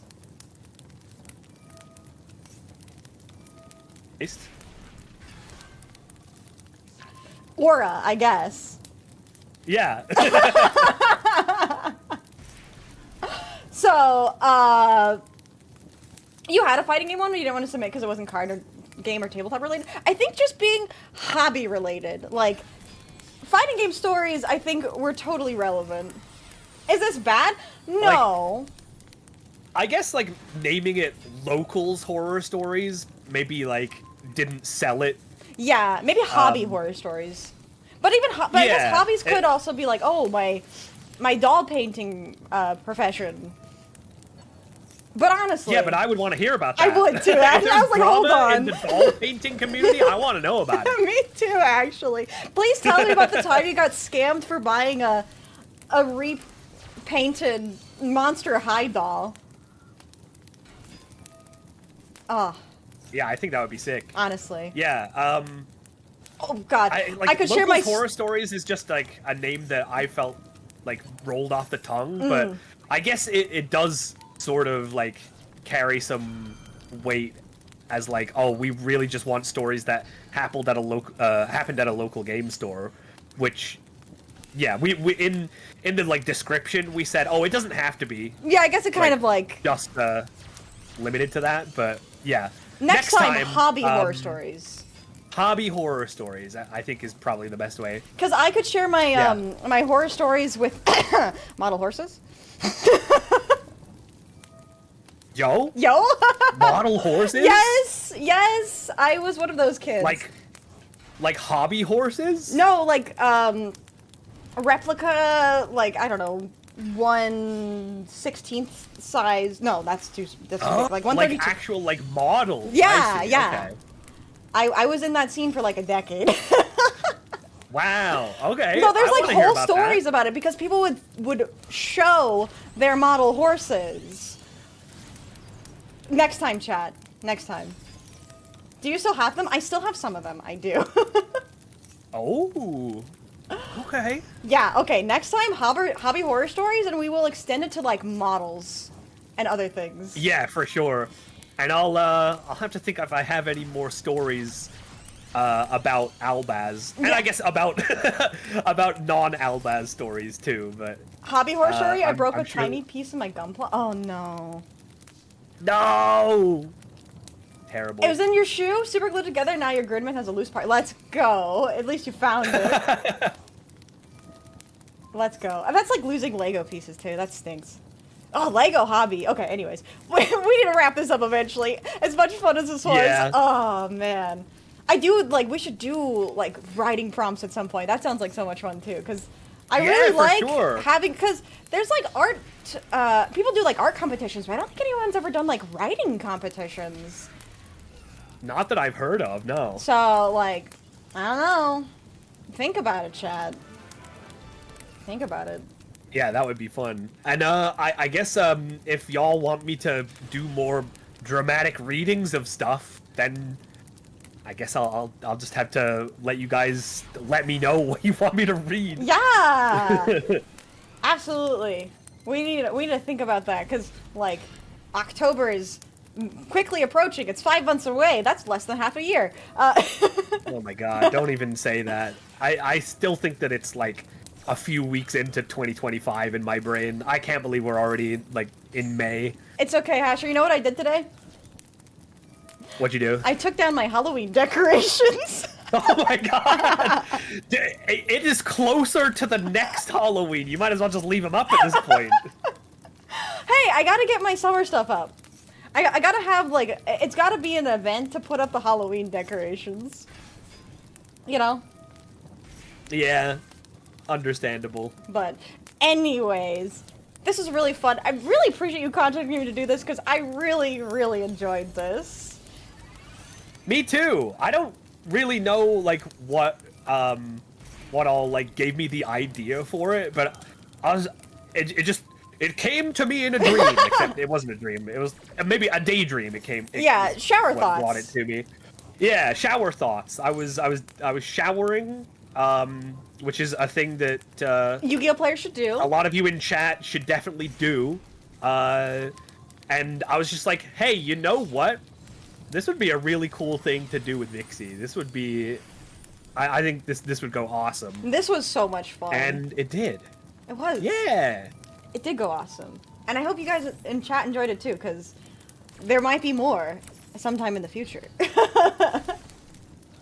a dream, he was told, seek the trauma events of others to share. Oh my god. Oh, so good. Well, Hasher, do you have anything to share or announce that you're going to be doing soon before we break it off?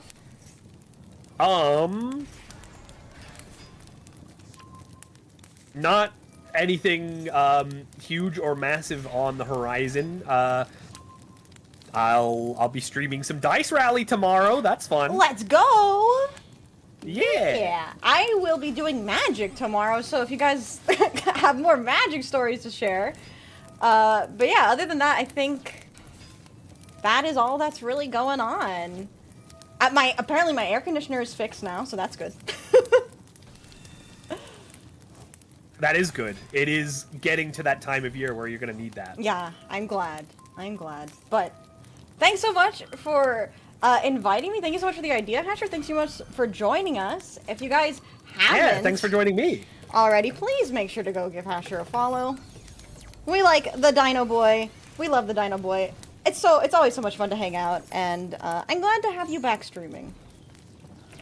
Aw, thank you. And likewise, chat over here, if you haven't followed Vixie, you should do that. You should rectify your mistake of not having already done it. Yeah, go follow Hasher right now or you're banned. Go follow nofoxweregiven at twitch.tv/nofoxweregiven or you're a rotten egg. Yeah, yeah, there you go. Also, I don't know if you're going to keep the VOD up, but I will definitely have the VOD up on my YouTube channel. So if you guys missed anything, you can always watch the YouTube video back. And if you guys have more stories, save them. We will probably do this again at some point. Yeah, I will definitely be keeping the VOD up for sure. Let's go. All right, though, everyone. Thanks so much for being here, Hasher. I will catch you around, and hope you have a great rest of your day. Thanks so much for being here. Yeah, it was a pleasure. We'll definitely do this again soon. Absolutely. All right. Enjoy the rest of your day. You too, you too. Do you want to raid out together? Yeah, why not? I think... You got anyone in mind? I think Plushie went live. Oh, let's go. Yeah, you guys want to go send your love to, Plushie? Playing some Master Duel, I think, doing some viewer duels. So, go, tell Plushie that she's playing a toxic deck, and I'm joking. Alright. What's the full channel name? I don't know if I'm following, Plushie Bell. Plushie Bell. Got it. Alright, though, everyone. Alright. Thank you all so much for being here. I hope you guys have a fantastic rest of your day. And go follow Hasher. And go give your support to Plushie. And we hope to see you both. We both hope to see you all tomorrow. Hell yeah. Goodbye, everybody. Goodbye. Thank you so much for hanging out. Yeah. Alright, everyone. Goodbye.